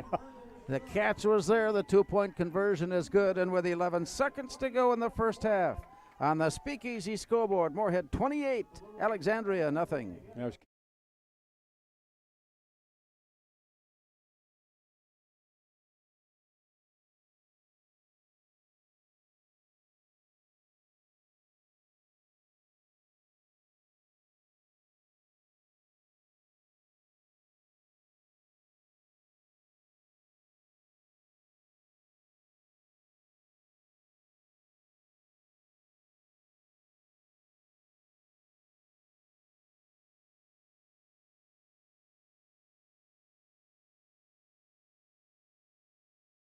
Patrick, and with that, a 2-point conversion tacked on a reception by Caden Berg.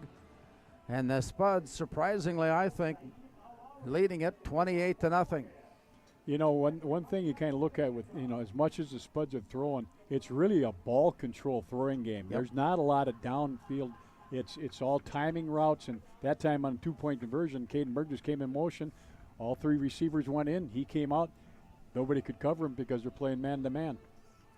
Saif Alawi. And the approach nubbed along the ground and off the turf, picked up at the 20. And the Spuds, again, the special teams are there to make the play. George, or is that Michael Haugo? That's George. Okay. Janforth. Janforth was there on the stop. And that brings us down to 7 seconds remaining. And that was a case where Janforth just stayed in his lane, and with that bouncing ball, he's got such great speed.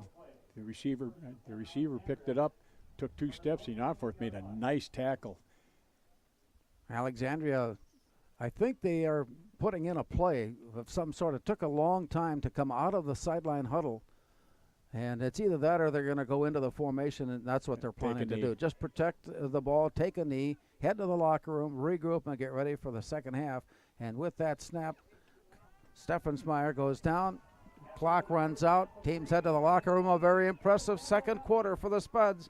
After leading 7-0 at the end of one, 3 more scores added on in the second. In the last 6.5 minutes of play, 3 scores went up on the board.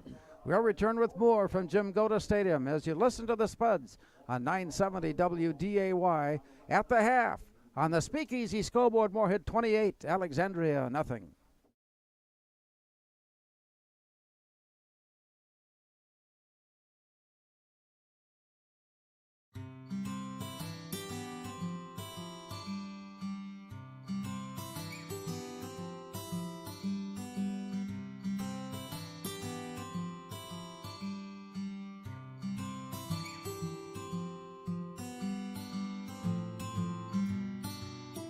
Well, it was just an idea I popped in my head when I was jogging with my mom, and then it just all pieced together after we thought of that.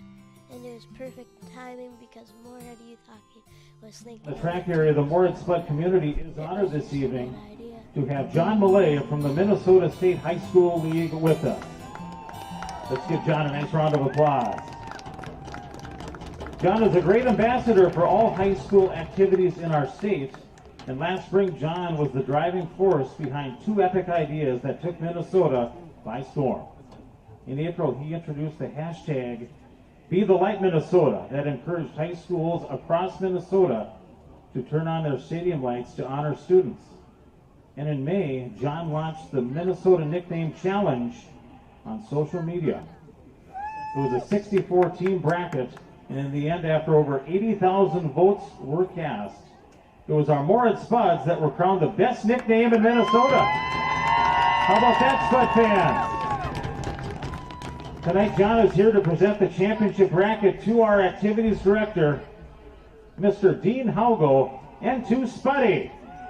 Thank you, John, for all that you do for our students, their activities, our community, and our state.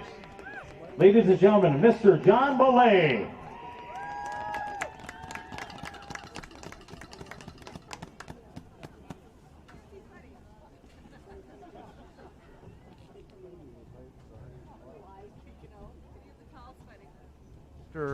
We can't call it a struggle in the first quarter, but they managed to somehow make it work out and get a score to lead 7-0 at the end of the first. And then in the second quarter, again, that same kind of thing just kind of went along. The defense was doing their job, stopping Alexandria, and all of a sudden the Spuds offense found themselves in a very fortunate situation and scored 3 times in a matter of 6.5 minutes. And the Spuds at the break lead 28-0. I think what's really kind of neat is I call it sudden change. Anytime the offense starts with the ball on the opponent's side of the 50, it's pretty cool. And they took that sudden change for their second score, and then capitalize on another sudden change with a bad snap and Thomas Myers falling on the fumble. And when you go 100, 2 for 2 on sudden changes, that's great. That's a nice way to play football. A couple of things defensively, the Spuds have been able to, at this point, stop Nolan Moorhead. He has, for the last 3 years, this being his third year, has been a devastating player against the Spuds, and against a lot of other teams. A lot of other teams too, but he's a for real deal. We're going to be hearing his name somewhere on Saturdays. There's no doubt about it. But the Spuds have been just doing such a nice job. They when they run that inside zone, they're constricting it down. The linebackers are coming over and making great plays. And then they've also, when they do throw the ball, Moorhead's gotten pretty good pressure on the quarterback, and he's not real comfortable in that pocket right now. We are at Jim Goda Stadium in Moorhead. It's high school football as the Spuds take on the Alexandria Cardinals. We'll be back with more after this timeout on the Speakeasy scoreboard. It's Moorhead 28 and Alexandria nothing.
Just a few scattered votes. I think the Spuds had 50.4% of the final vote to, 49.6 for the Blossoms, and it went back and forth in the last hour. It was really fun.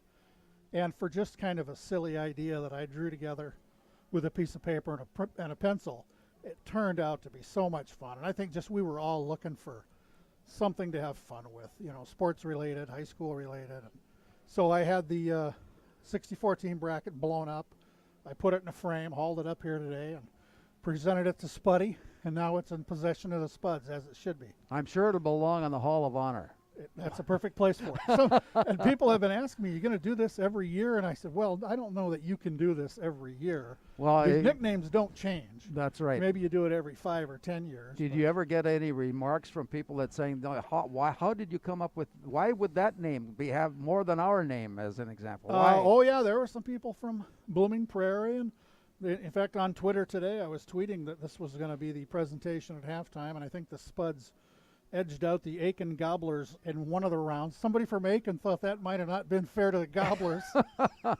So the controversy rages, but it was all in good fun. Well, it was such a success in year one. It's hard to believe that you won't be enticed to make a second run at it. If I'm old enough to do this in 5 years or 10 years, I'm still around. We just might revive the thing, Larry, yeah. Minnesota State High School League, of course, I won't say has been under fire, but they certainly have been under a lot of duress during the course of this pandemic as to the decisions that are made regarding participation. Yeah, going back to March when we stopped the girls' state basketball tournament at the halfway point, a bunch of boys section basketball championship games weren't held. The boys' state basketball tournament wasn't held.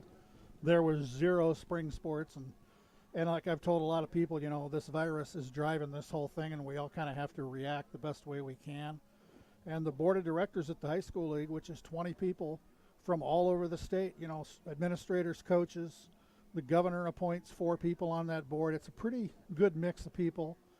And boy, they've had some tough calls to make. Originally we weren't going to have football and volleyball this fall, and then they called a special meeting, and now we're playing football and volleyball. And a lot of these things come from the state of Minnesota, the Department of Health, Department of Education. Like now we've got spectators at indoor events, 250 people at outdoor events, when initially we didn't allow spectators at all at indoor events. And I was really worried about winter sports if we couldn't have spectators, because unless you're on the Nordic or Alpine skiing team, it's all indoors, from dance to wrestling to hockey to basketball to everything else. And I'm really glad that limited spectators are going to be allowed for those. John Millay with us from the Minnesota State High School League. We're at halftime. Moorhead football team has the lead on Alexandria 28-0. And with all of this that has taken place, I know there have been some changes in the fact that winter sports will be held, but on a reduced schedule. How did that idea come about, and what prompted that? Yeah, the league put together what they call a return to participation task force. Some former board members and really veteran athletic directors and administrators who know these things inside and out. They I don't know how many hours of meetings they had. This is outside the regular board of directors, and they came up with several proposals they presented to the board, and one was the way we're going to do winter sports now. Everybody with, most of them starting late, everybody with fewer games, and that's the good news. That out of this last board meeting, the headline to me was, we're going to have winter sports, because until that day we didn't know. The next question is, are we going to have winter state tournaments? The board's next meeting is December 3rd. They're going to have to do some decisions then, I think. In your mind, what do you see would prevent winter sports from taking place? Well, or if we can only have, 2 spectators for every participant, that's the end of winter tournaments. You just, the high school league doesn't have enough money to rent the XL Center and have 400 people in there, and I don't know. I could see just no winter tournaments. That's a possibility. If we get our arms around this virus and things are much better in January, because the winter tournaments are basically February and March for 6 or 7 weeks. If things improve greatly, maybe we'd have winter tournaments like we're used to. We don't know what the future holds, but could we have, hockey tournaments at different sites, state girls and boys, one in Duluth, one in Mankato, basketball tournaments, one at Southwest State, one in St. Cloud. There's lots of possibilities, but if you can't have the full big crowds, you're not going to see these tournaments in the usual places, that's for sure. Well, as we have gone through it to this point, the first thing that comes out is that we all recognize we are going through untested waters. Yeah. Nobody has gone through anything like even the Spanish flu of 1918 and 1920 wasn't quite to this point. No, and the world was just so different then. And the thing I've told everybody I've talked to about this is, this virus is affecting every part of everybody's life. So, of course, it's going to affect high school sports. And, of course, you're barking up the wrong tree if you think it won't. And the virus has no discrimination. No, that's it. That's it. And, we've had a lot of football teams shut down by this virus already in this state. Some schools have been basically distance learning for 2 weeks, no practices, no games. It's rare. Let's hope it stays rare. But, yeah, it's every week there are football games that don't get played because either one or both of the teams have had some COVID and they got to shut it down. So some schools, their first 2 opponents were not the first 2 opponents they were supposed to play. I know like Lakeville North supposed to open with Rosemount. Rosemount got COVID. They were down. Then Lakeville North was supposed to play somebody else, and then they lost their second game, but they found an opponent like the day before. So the schedules are just a mess. And a lot of, volleyball, I think in winter sports, it's probably going to be that way too. It's just by you playing by the seat of your pants. You don't always know who you're going to play. The schedules are just disrupted all the time. So, your career, it was a newspaper career. You bet. And some 10, 11 years ago, a change and a move to the State High School League. How has that benefited you, or has it? It's been great. And I was a newspaper guy. I worked at newspapers in Iowa, my home state. I worked at the newspaper in Phoenix, Arizona. Worked at the Star Tribune in Minneapolis for 20 years. And then close to 11 years ago now, I left the Star Tribune, which I loved working there. But this was just too good of a job to turn down. I'm the media specialist. I write stories about high school sports. That's my first love. I do all the social media. I get in the car and I go to Moorhead if I want to, and I get in the car and go to Mankato or Rochester or Underwood or you name it. I can Ever go. Been to Ashby? I have probably driven through. I don't think I've been to a game there, but yeah, I know I've driven through Ashby. Yeah, people ask me, have you been to every school in Minnesota? Well, there's a lot of them, and I'll never get to all of them. No, but it's really fun to go to new places, and I've been to Moorhead several times. It's always a blast just because the people here are so great. It doesn't take long to figure out on that question. The answer that you gave is sincere and that you do enjoy what you're doing, and life's too short not to. That's it. And I've been a sports fan all my life, and this is all I've ever wanted to do is be around sports. And what do you think of this first half? Boy, this Spud offense is really fun to watch. I was talking to somebody down on the track. 15 years ago, you didn't see high school kids play this kind of football. No. I remember when the spread offenses came in, and, turf has something to do with that. You can do that on turf much easier. But boy, Trey Feeney, he's a heck of a, you get the big, strong kid, left-handed kid with great feet. He's a son of a coach. You're not going to find a smarter ball player pretty good than coach that. in his player in his day. He was a great player in his day, too. And they've got really, 5 or 6 really good-looking receivers. Yeah. The line's doing a great job, and this Alexandria team, I think, is pretty good. Oh, they're very good. They're not having much luck tonight, but boy, the Spuds are really fun to watch. And I know that the Spuds are thinking, it's too bad this happened in this year because they had some pretty high hopes. I think there's a lot of teams, a lot of coaches disappointed. This was going to be the year, maybe. Yeah. And we're going to have a 6-game regular season and then section tournaments, and that's it. But I think back to the spring when kids in all those spring sports didn't even have a season, so. This isn't perfect. This isn't what anybody wanted, but, we're playing football, and we're having fun. My hope is, of course, that everybody will stay safe and be healthy. Absolutely. That's and our thanks to John Millay for joining us at halftime. What a pleasure. Thanks, Larry. We're getting ready to kick this one off as John Millay is set and ready to return to his post next to us here, and Kent McLeod is ready to step in and regain his post on the other side of us here. 28-0 and a very impressive first half for Moorhead. Well, it really was. I said defensively, the Spuds, other than one big play, have done well, and offensively, they're controlling the ball, and it's just unbelievable. Here's the approach by Saif Alawi, and it's end over end and to the goal line. From there, the return.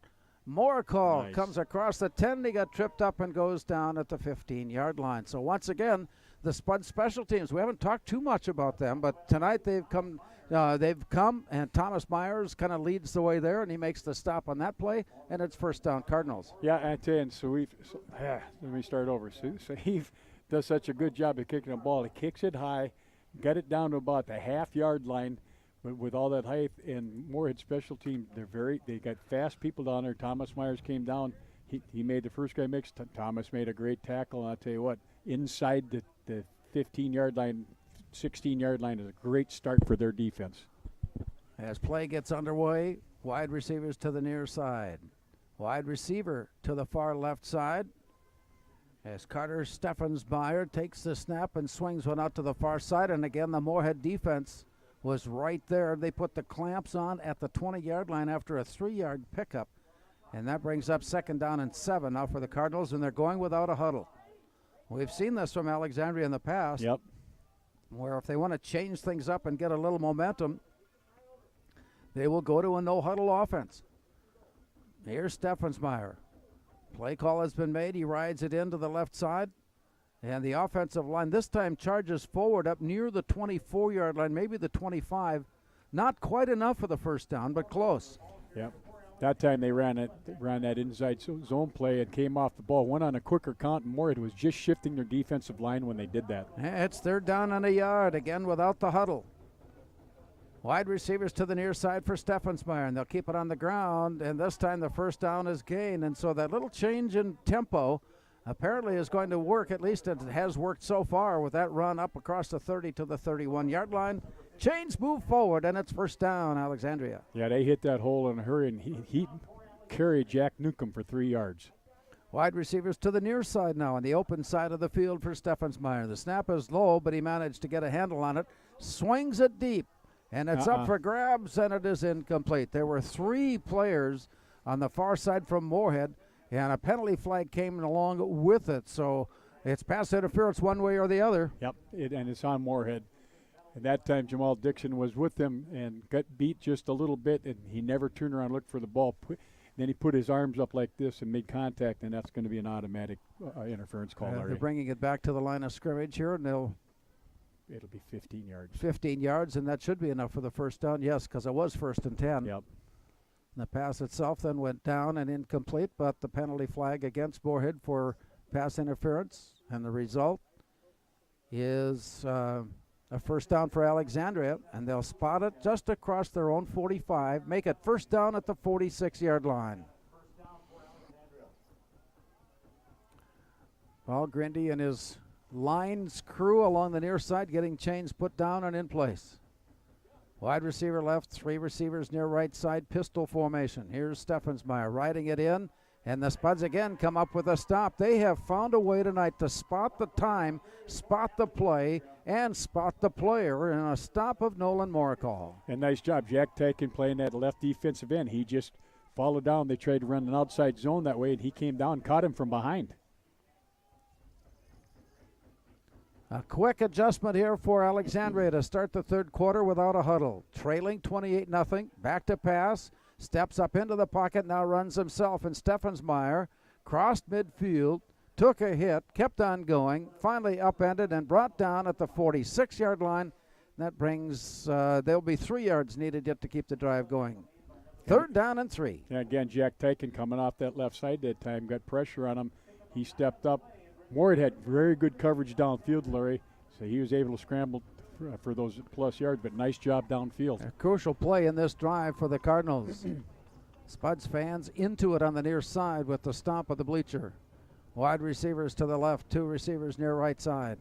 Steffensmeyer, like Moorhead's Trey Feeney, not afraid to run the play clock down deep. Here's the snap and the look, and time to look. Up and over the top, he's got his man out there, but it is underthrown just a bit as the receiver tried to come back on it, and it comes up short, and it comes up incomplete, and it's 4th down. Moritz running that cover 2 defense where the 2 safeties are deep, and when he threw the ball, Ja'Kai Fitzpatrick did a great job of turning and getting underneath the receiver so that he could make that completion.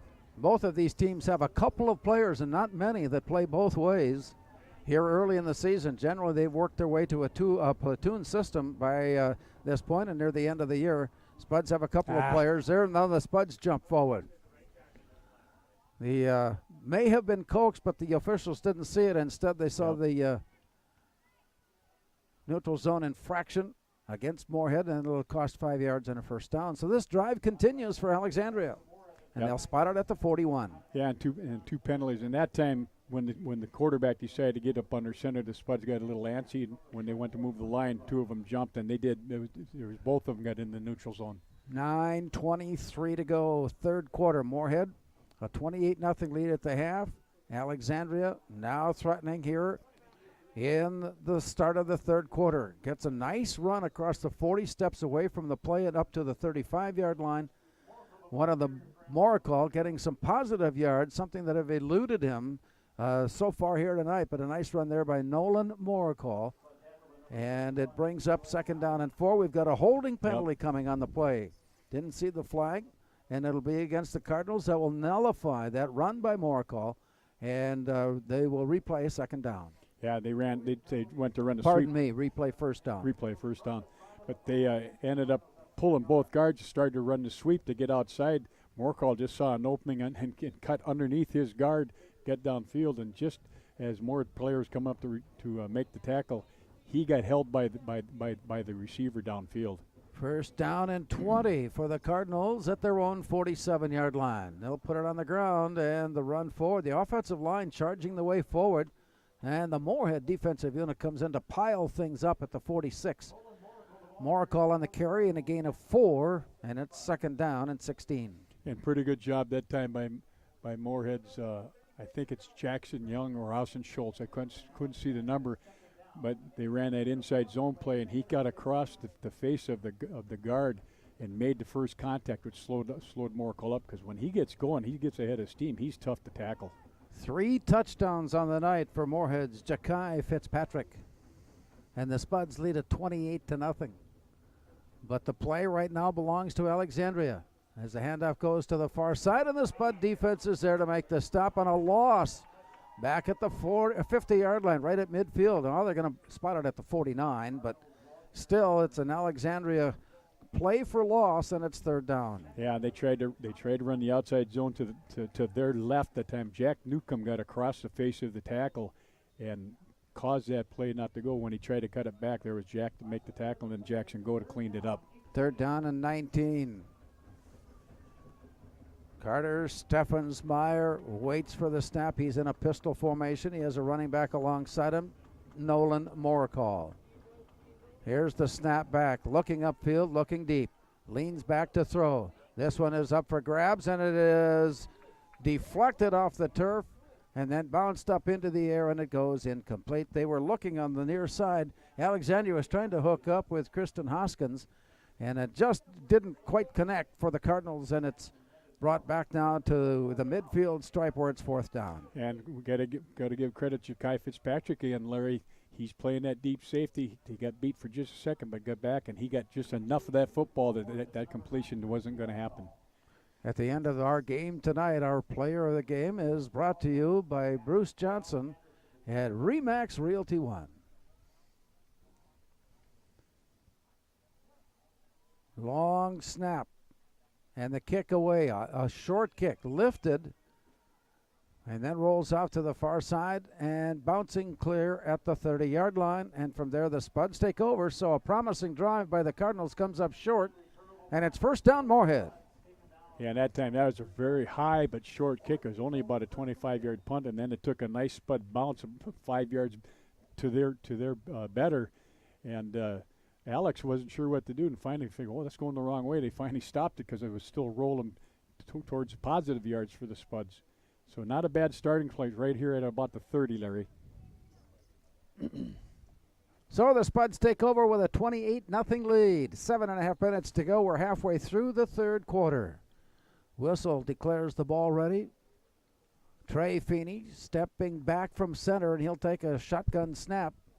He has a running back in the backfield with him now, and here's the play to the right side as the blocking develops nicely across the 35 up to the 37-yard line. That's a 7-yard gain to bring up second down as George Janforth comes up with a nice run. Yep, and that's nice to see.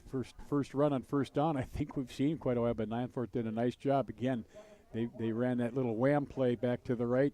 He saw the opening, put his shoulder pads leveled down, broke a tackle, and got nice positive yards. Janforth having a big night, 7 minutes to go. He is one of those players we see on both sides of the line.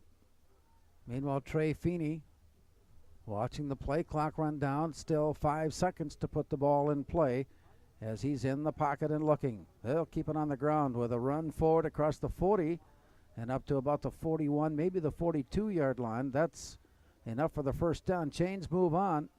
That was George again. And Janforth again comes up with the 41-yard line, 42-yard line. Let's make it. And it looked like they were running the inside zone to the right, and he actually put his foot in the ground, cut back behind the left guard block, and picked up those extra yards. And now I think Alexandria has the player down, Larry. So with the injury, we have a moment, and we will return to our studio for this with 6:25 to go in the third quarter. On the Speakeasy scoreboard, it's Moorhead 28, Alexandria nothing.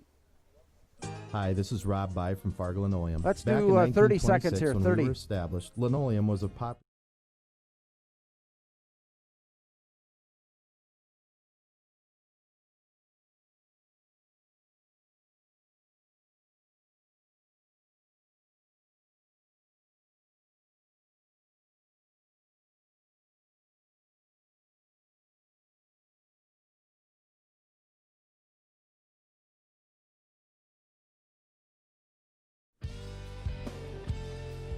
So the injured Alexandria player, he was able to get up and he walked off the field. He was shaking pretty good, but he was able to get up and walk off okay.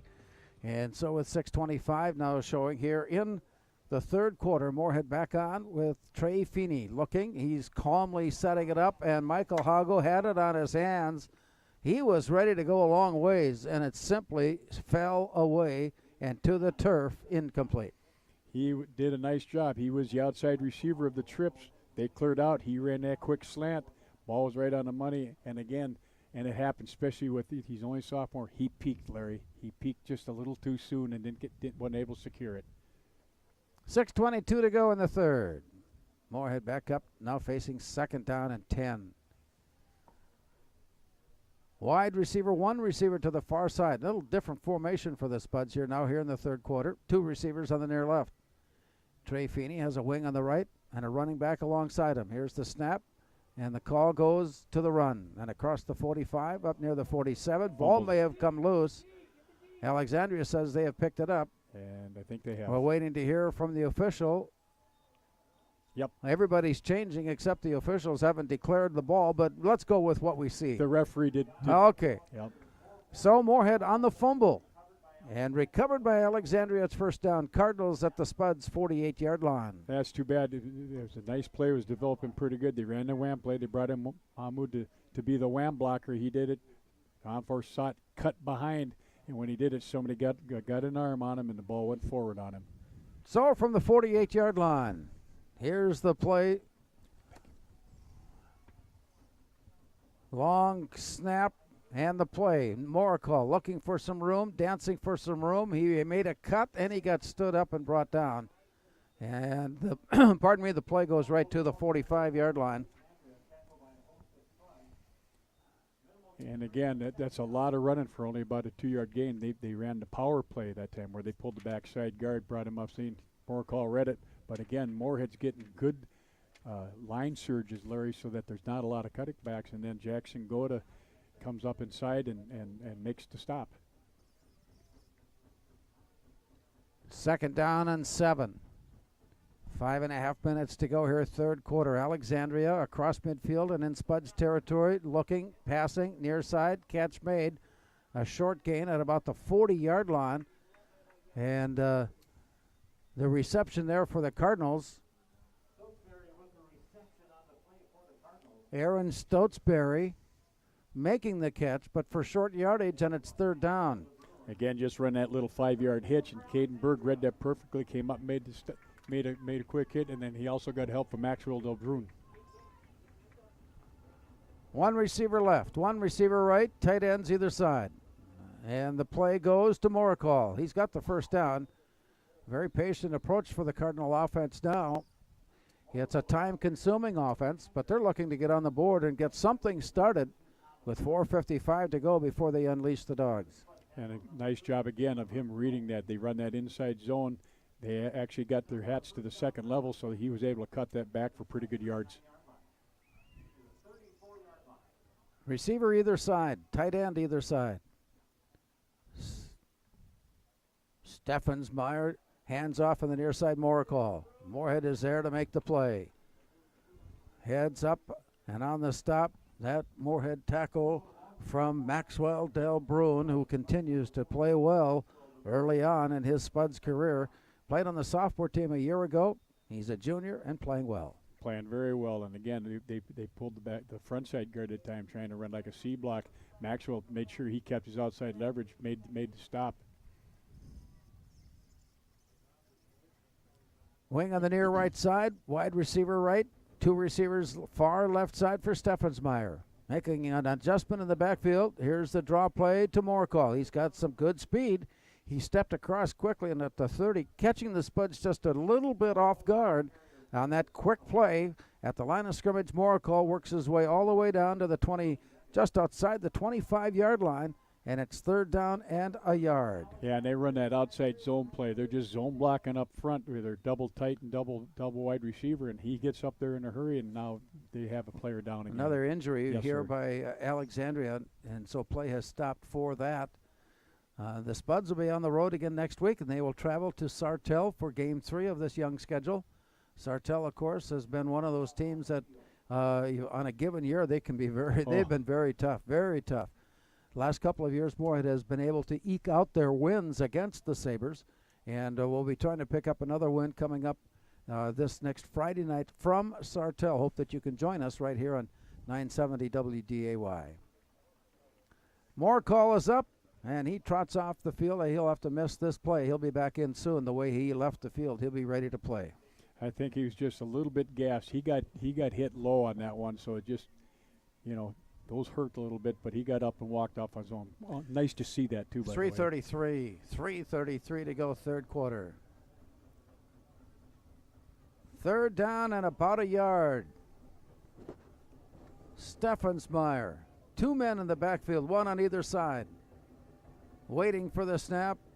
It's there. He turns, and the handoff goes, and the play rolls forward. That was a strong play. Looked stopped, but Will Height powered his way off the would-be tackles and down to the 25-yard line. From here appears to be enough. And Will Height on the carry came up short. He's short of the first down. Inches remaining. It's 4th down. Yeah, they tried to run that inside zone that time. Thomas Myers was playing the right defensive end. He came down hard and made sure that he constricted that and made first contact. And then, as usual, Moorhead's inside linebackers just do such a nice job of cleaning up.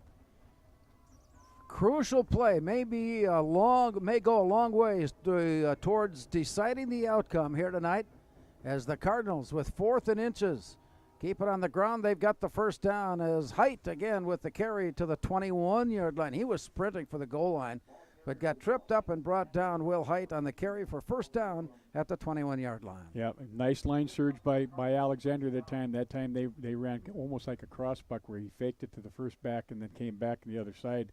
And then he had a nice head of steam and was not going to be denied that first down. Wide receivers to the far left side, 3 receivers there. Single receiver near side for Carter Steffensmeyer. I think Height has stayed on after Nolan Moorhead left after being shaken up. Back to pass, double pumping and throwing, and it's off to the far side, thinking it might have been a lateral pass, but it ended up out of bounds, and they're going to rule it as an incomplete pass, and it's 2nd down. And again, they went play action that time. We haven't seen too much of that. Went play action, linebacker stepped up, and then they made sure they got back underneath. But again, good secondary coverage. He had to throw it to that secondary receiver who had to come back for the ball, and that was real close to being a lateral. With 2:10 to go in the 3rd quarter, Alexandria off the far left hash mark and moving in. Play call has been made.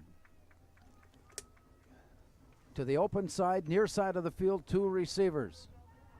And tucked inside of that is Connor Cavers. And before the play gets underway, I think Alexandria was asked to take a timeout. They saw something they needed to adjust, and so we've got this break. 2:08 to go here in the third quarter. On the Speakeasy scoreboard, it's Moorhead 28, Alexandria nothing.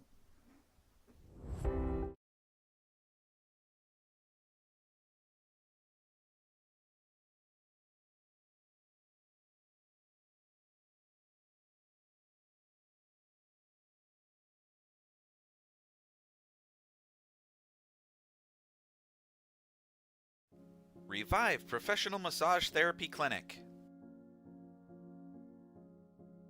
Locally owned and operated. Open 7 days a week, day, evening, and same-day appointments available. Couples massages also available. 20 highly trained professional licensed massage therapists on staff. Now with 2 locations, South Fargo and Detroit Lakes. Offering online booking and online gift certificates. www.reviveprofessionalmassage.com.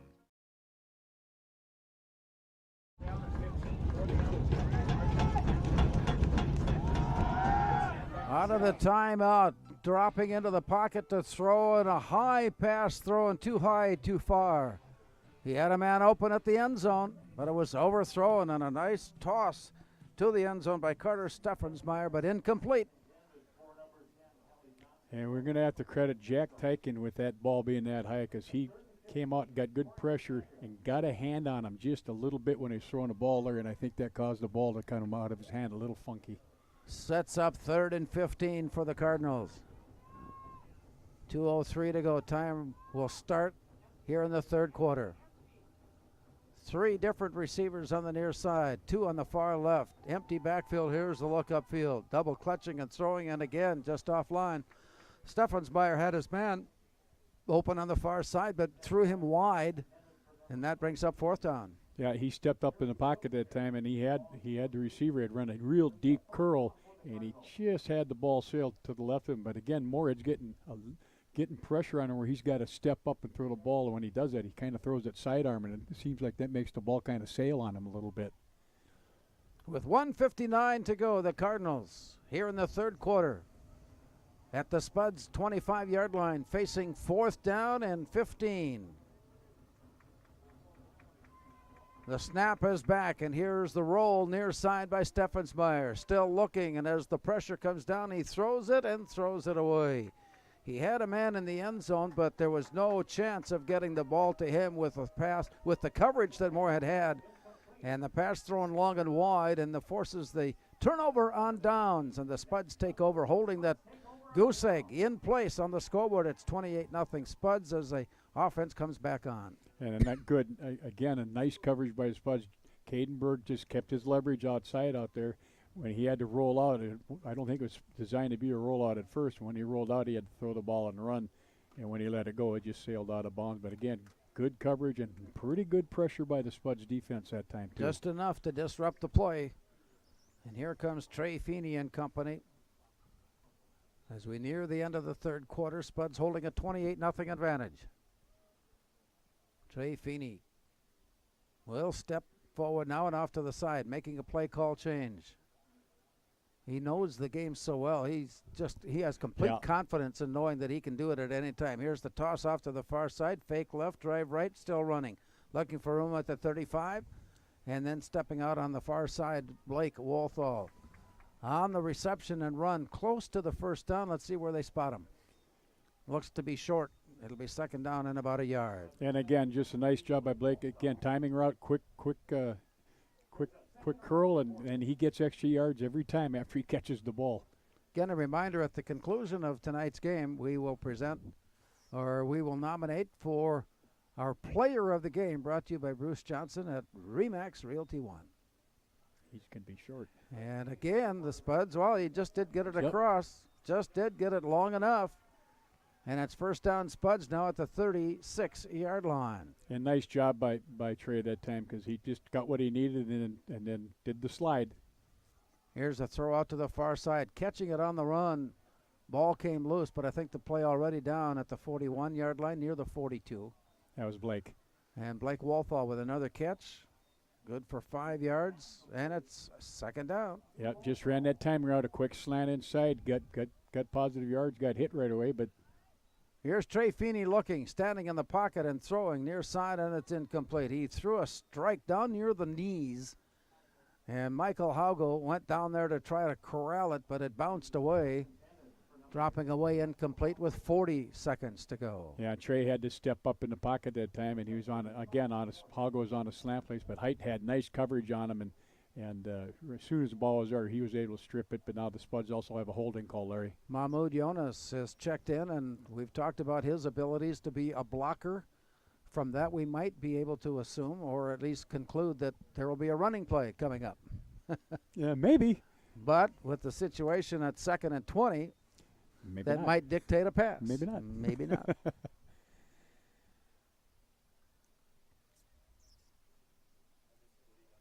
After the ball has been set, the officials have taken their spots, and the whistle and the swing of the arm, and we're ready to go.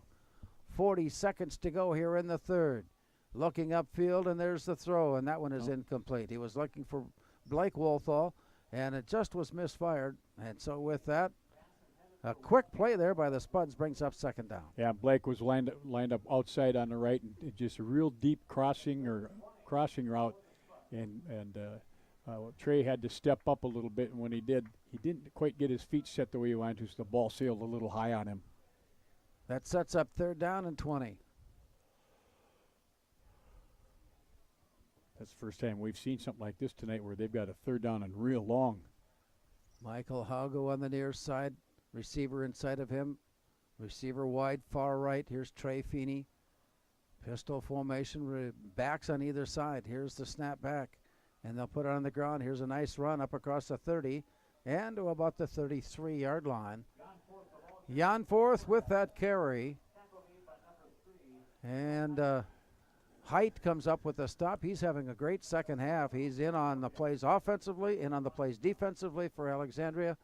And I think the Spuds, yes, they're going to let this play run down and will take play into the 4th quarter. So after 3 quarters of play at Jim Goda Stadium in Moorhead, on the Speakeasy scoreboard, it's Moorhead 28 and Alexandria nothing.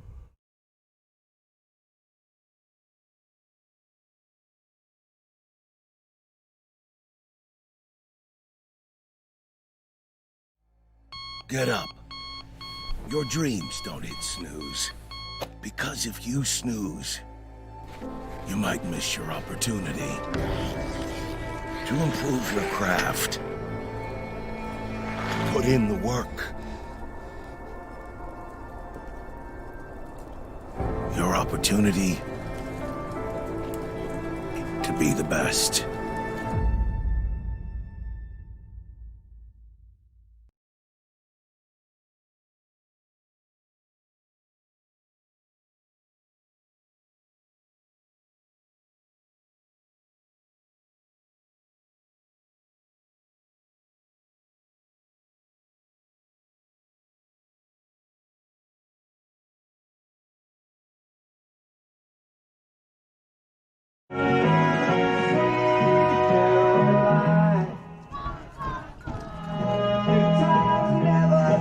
Having too much fun at Jim Goda Stadium as the Spuds take on the Cardinals with a 28-0 lead. And we head into the 4th quarter. Evan Wernes will check into the Spuds unit here on this punt return. Or on the punt rather. We got the teams turned around. Here's the snap back and the approach. Driven off to the near side, looking for, and he got a nice bounce forward, and it stays on the turf. Wow. Inside the 20. That one took a left turn Yes, it at did. about the 30-yard line and then rolled forward from there. Spotting it down at the 20. Oh, my. Nice. You know things are going well when you get a punt to do that. Yes, you did. It made a left turn, and the receiver, they had a single receiver back there. He actually kind of directionally kicked it, got a nice spiral, and kicked that ball in the air about 40, and it being about a 50-yard punt. Nice bounce. Things are going well for Moorhead. With a 28-0 advantage, the defense on the field. Moorhead's defense has been stellar. Alexandria has started to put some numbers in the book here in the second half. by mixing their pass and their run. And they've had a couple of opportunities to inch their way in, but coming up short, either by penalty or by mistake. And here's a penalty flag down. Illegal motion. And so we've got movement against the Cardinals that will cost 5 yards. Yeah. Well, they're going the wrong way. What? Let's see the call. What did he call? Well, no indication, except that it's 5 yards against Moorhead. Moorhead must have had somebody in the neutral zone, I guess. And it's 1st and 5. There was no indication as to the call. But with that play, the Cardinals will take advantage. Receivers, 2 left, 2 far right. Hand clap made, signaling he's ready. Here's the handoff. And Moorhead, who out just a moment ago to end the third quarter, back in the lineup now, out to the 30, and is very close to the first down. Chains are ready to be picked up. And they have a But player now they're down. going to, a player is down. Do we have another injury, or are they taking the timeout for the measurement? No. Oh, there's the player's player. down. And so with that, expect that the Spuds will waste a little time. But injuries have been, and it appears that there haven't been serious type injuries, but maybe a little twist or a little sprain or maybe a little a hit from the back side or on the bad side along the way.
With the play call made, here's a quick toss on a bubble screen to the far side. It was actually a behind the line of scrimmage pass. That would have been ruled a lateral had it dropped incomplete.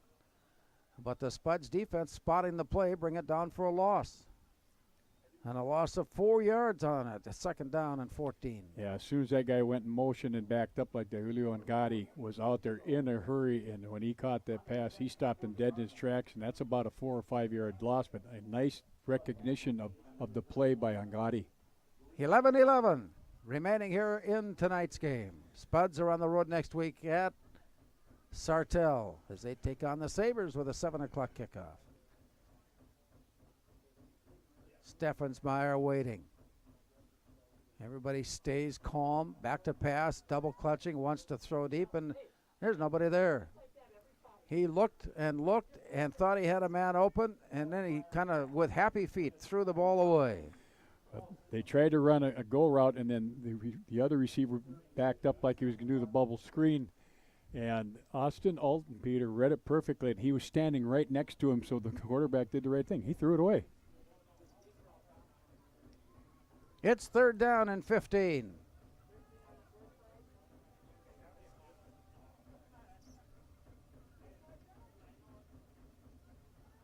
There's the snap back. Leaning, looking, throwing, and again incomplete. This one was thrown about waist high and off to the side and at the sideline. The incompletion brings up 4th down. And again, now I get to say that on Gotti, again, he had great recognition that time. Oh, I'm sorry, it was Austin Altenpeter, same thing. The receiver just took a step back. He made his way under it. He had to throw the ball away because Altenpeter was right there. Great play recognition by the Spuds defenders so far tonight. Made them have a good start on the season as Carter Steffensmeyer's offense stalled after picking up a 1st down. Here's a snap that's high, pulled down, and then sent away. It bounces at the 40, and it's too much not to field as there he goes. As Wolthall heads to the sideline and upfield, stepping out near the 50-yard line. And with that play, it's a Moorhead first down. And right at midfield, Moorhead all night long has enjoyed good field position. Yes, they have. And I tell you, Brady Walthall, he let that ball bounce in front of him, took a perfect bounce for him, grabbed it, got outside, really didn't have anybody block for him, just outran a few people and picked up great positive yards. That was a call, I'm sure, that, given that opportunity again, half the time he would decide to run it, play and run it. Otherwise, he would let it bounce. It was that type of a play. I guess it would also depend on game situation. Nothing to lose. Here's the play, and it is Brady Wolthall. He's got some good speed. At the 40, he's at the 30, he's at the sideline and out of bounds. Brady Wolthall, nice catch and run. It was from the 50-yard line, and they spot it down all the way to the 22. And so with that, it's a 28-yard pickup for Brady Wolthall. And Brady was lined up inside, came all the way on a crossing route, all the way underneath, got the ball on the run, outran a couple people. Then his brother Blake Wolthall came back and picked up a nice block for him to give him that extra, 5, 6, 7 yards. Still early in the fourth quarter, 10:25 remaining. Moorhead has been able to nurse their 28-0 halftime lead to this point, but now threatening as they have the ball near the Alexandria 23. Trey Feeney takes a look and winds up and throws near side. Catch is made, run is made, but not very far as they struggle inside the 20 down to about the 19-yard line. And with that, Ja'Kai Fitzpatrick is there for the reception. He's having a big night. He has 3 touchdowns, a couple of other receptions. Good defensive play, Ja'Kai Fitzpatrick. And that time he ran that little crossing route where both receivers inside of him take off. He came under. Nice recognition by the linebacker, come over and stop that for a real short gain. On the formation, empty backfield with Trey Feeney. That front 4 digs in for Alexandria, nearly stepping offside they do. Encroachment zone on the near side left end, was anxious to get the play underway, and he made a little movement into the zone. And that's a 5-yard penalty. It'll put the ball down just inside the 14-yard line. And it's second down. Yeah, and that's a call in high school football. If they break the plane of the zone at all on a jump, even though they get back, it gets called, and that's the only time it happens in high school football. Out of the huddle, the Spuds come up. Receivers to the far left and also to the near right side as Feeney lines up quickly and then pulls it down and rifles one up the middle, and it's incomplete. He was trying to find Brady Wolthall, and it slipped off his hands. It goes incomplete. And now it's third down. I tell you what, he did a nice job again of stepping up in the pocket, then moving with the pocket a little bit, and then I don't think anybody could have got down. He threw that one. That was a rocket. That was a pistol shot. It really was. Third down and 2, Moorhead. Blake Wolthall wide left, Brady Wolthall inside of him. Mahmoud Jonas, the blocker, shifting. And there's the call, and it's wide open. Breaking way from the 10 to the 5. Wow. And into the end zone for the touchdown. Strong run. George Janforth carries it all the way in. And with help from his blockers and then a little help from his opponent who carried him along the line, he finally broke loose and in for the score. Just a strong run. And that time, actually, Connor Heinisch was the blocking back that time. He got up on that Mike Backer. He cut behind it. But how about that? He carried that last guy 3 yards, Larry, for the touchdown. He was not going to be denied that. And the point after try is up, and it is good. So with that, 9:07 remaining in the fourth quarter on the Speakeasy scoreboard, it's Moorhead 35, Alexandria nothing.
So the Spuds score here late in the fourth quarter, and this kickoff with just a little over 5 minutes to go is returned by the Cardinals along the far sideline.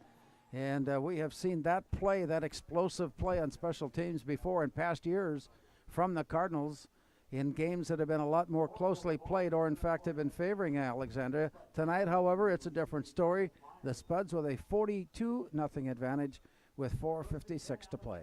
And that time they did that squib kick type thing all the way down the field. He fielded the thing on about the 5-yard line and got a nice return. They set up a wall on the right side. He found his way to it, and Thomas Myers finally came up and made the stop.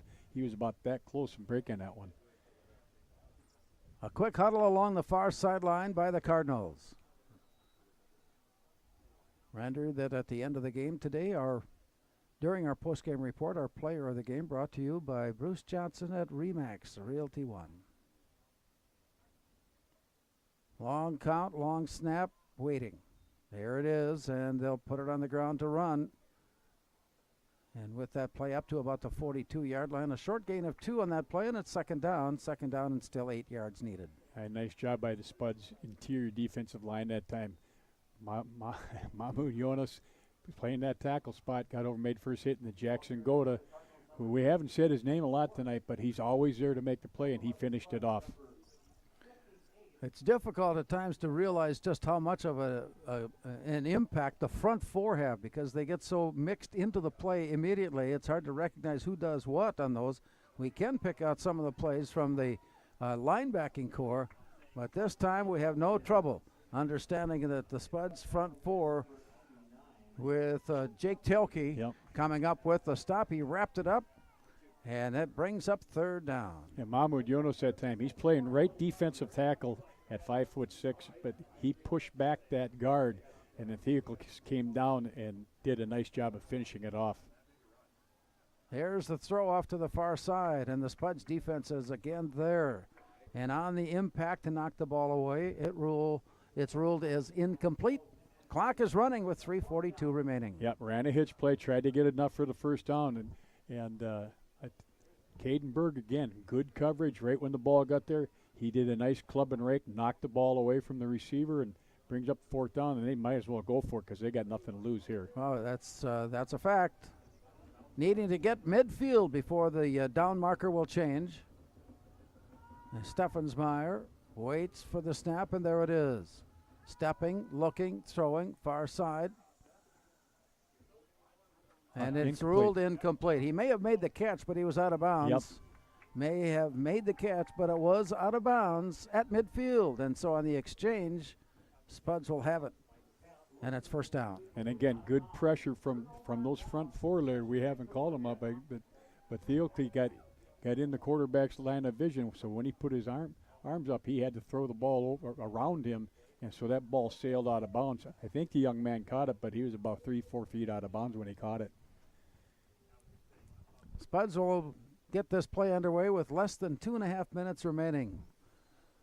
Early on in the fourth quarter, the game went to running time or mercy time because of a 35-point rule. And Gavin's playing quarterback now. And new quarterback in the lineup as the play is brought down for no gain. You see that? Is that Yeager Johnson? Is that how you say his first name? Okay, they ran the inside zone, and Yeager took the handoff, but there was a little bit too much penetration there, so he didn't have a whole lot of running yard and lost about a yard.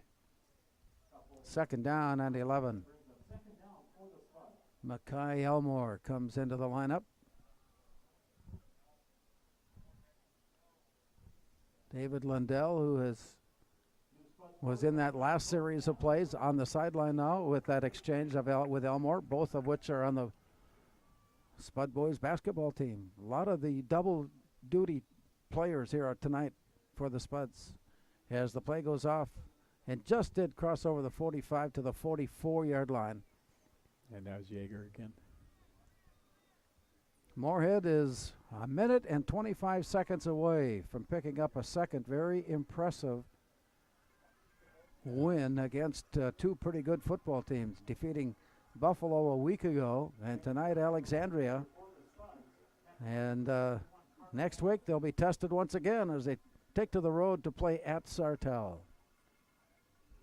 Well, they could have about 2 possessions left unless they're running this one down. They haven't even left the huddle. No. And so they're going to take a stop in play. Kevin Feeney is rolling out onto the field. And with that timeout call, there will be, the clock does stop at that point. And so the Spuds tonight, it took them a little while to get kind of warmed up and get going, but when they did, they took advantage and simply would not let Alexandria get into the game. No, they wouldn't. And I tell you what, the Spuds' defense tonight was, other than a couple big runs, really put the clamps on Alex, and really to keep Moore called in check like that. That's pretty darn good, because it's not easy to do. We've seen the other side of this on a Yes, number of yes, occasions. We have. Yes, we have. And even as a sophomore 3 years ago, it was very evident. And he runs hard, and he became Alexandria's all-time leading rusher in the game win over St. Francis. Now over 2,400 rushing yards. That's unbelievable. So as they break huddle, 49 seconds to go.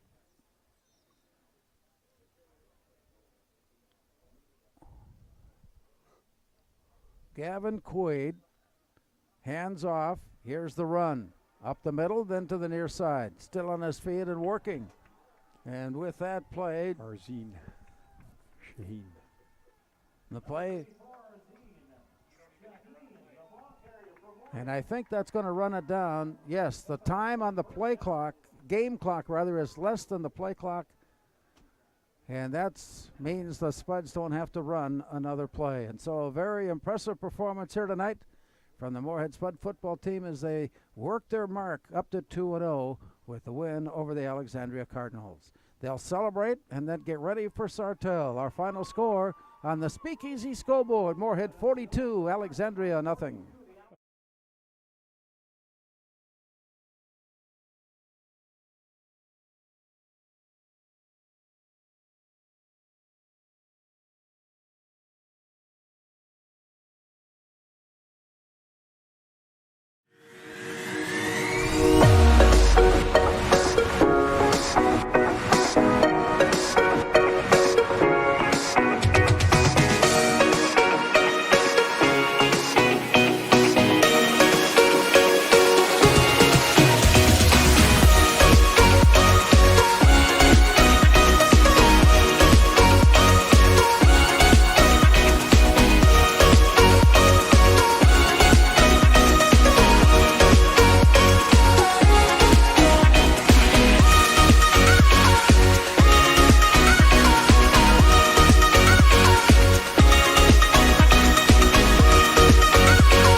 More receptions beyond, plus some great defensive play. And Ja'Kai Fitzpatrick, our player of the game, brought to you by Bruce Johnson at Remax Realty One. Yeah, and again, you know, it's kind of like last week. Things could, you spread the wealth out a little bit, but his performance after the catch was quite impressive tonight. And then also just kind of a little backdoor to George Nyanforth, the way he ran the ball tonight too. But what a great performance, and something that you're seeing with the Spud offense a little bit, I think, Larry, is that when you see, sure, they're throwing the ball a lot, but it's all short, you know, possession stuff, and they actually run a lot of time off the clock because they're making completions, they're getting first downs, and it's pretty impressive. With that, the Spuds will take a 2-0 mark into next Friday night's game at Sartell. Our thanks to Jacob in studio, to Ronnie Lee in studio, to Mike Capel in studio, and the rest of the gang that will join you sometime again next week. Our final score tonight on the Speakeasy scoreboard from Jim Goda Stadium. It's Moorhead 42 and Alexandria nothing. There can't Thanks be much for listening to the room left in that studio with all those people. They're all there. Thank you, Jacob. And mention it. You have a good night, Larry. See you later. The Spuds were brought to you by this.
Welcome to our Jetner Motors post-game report.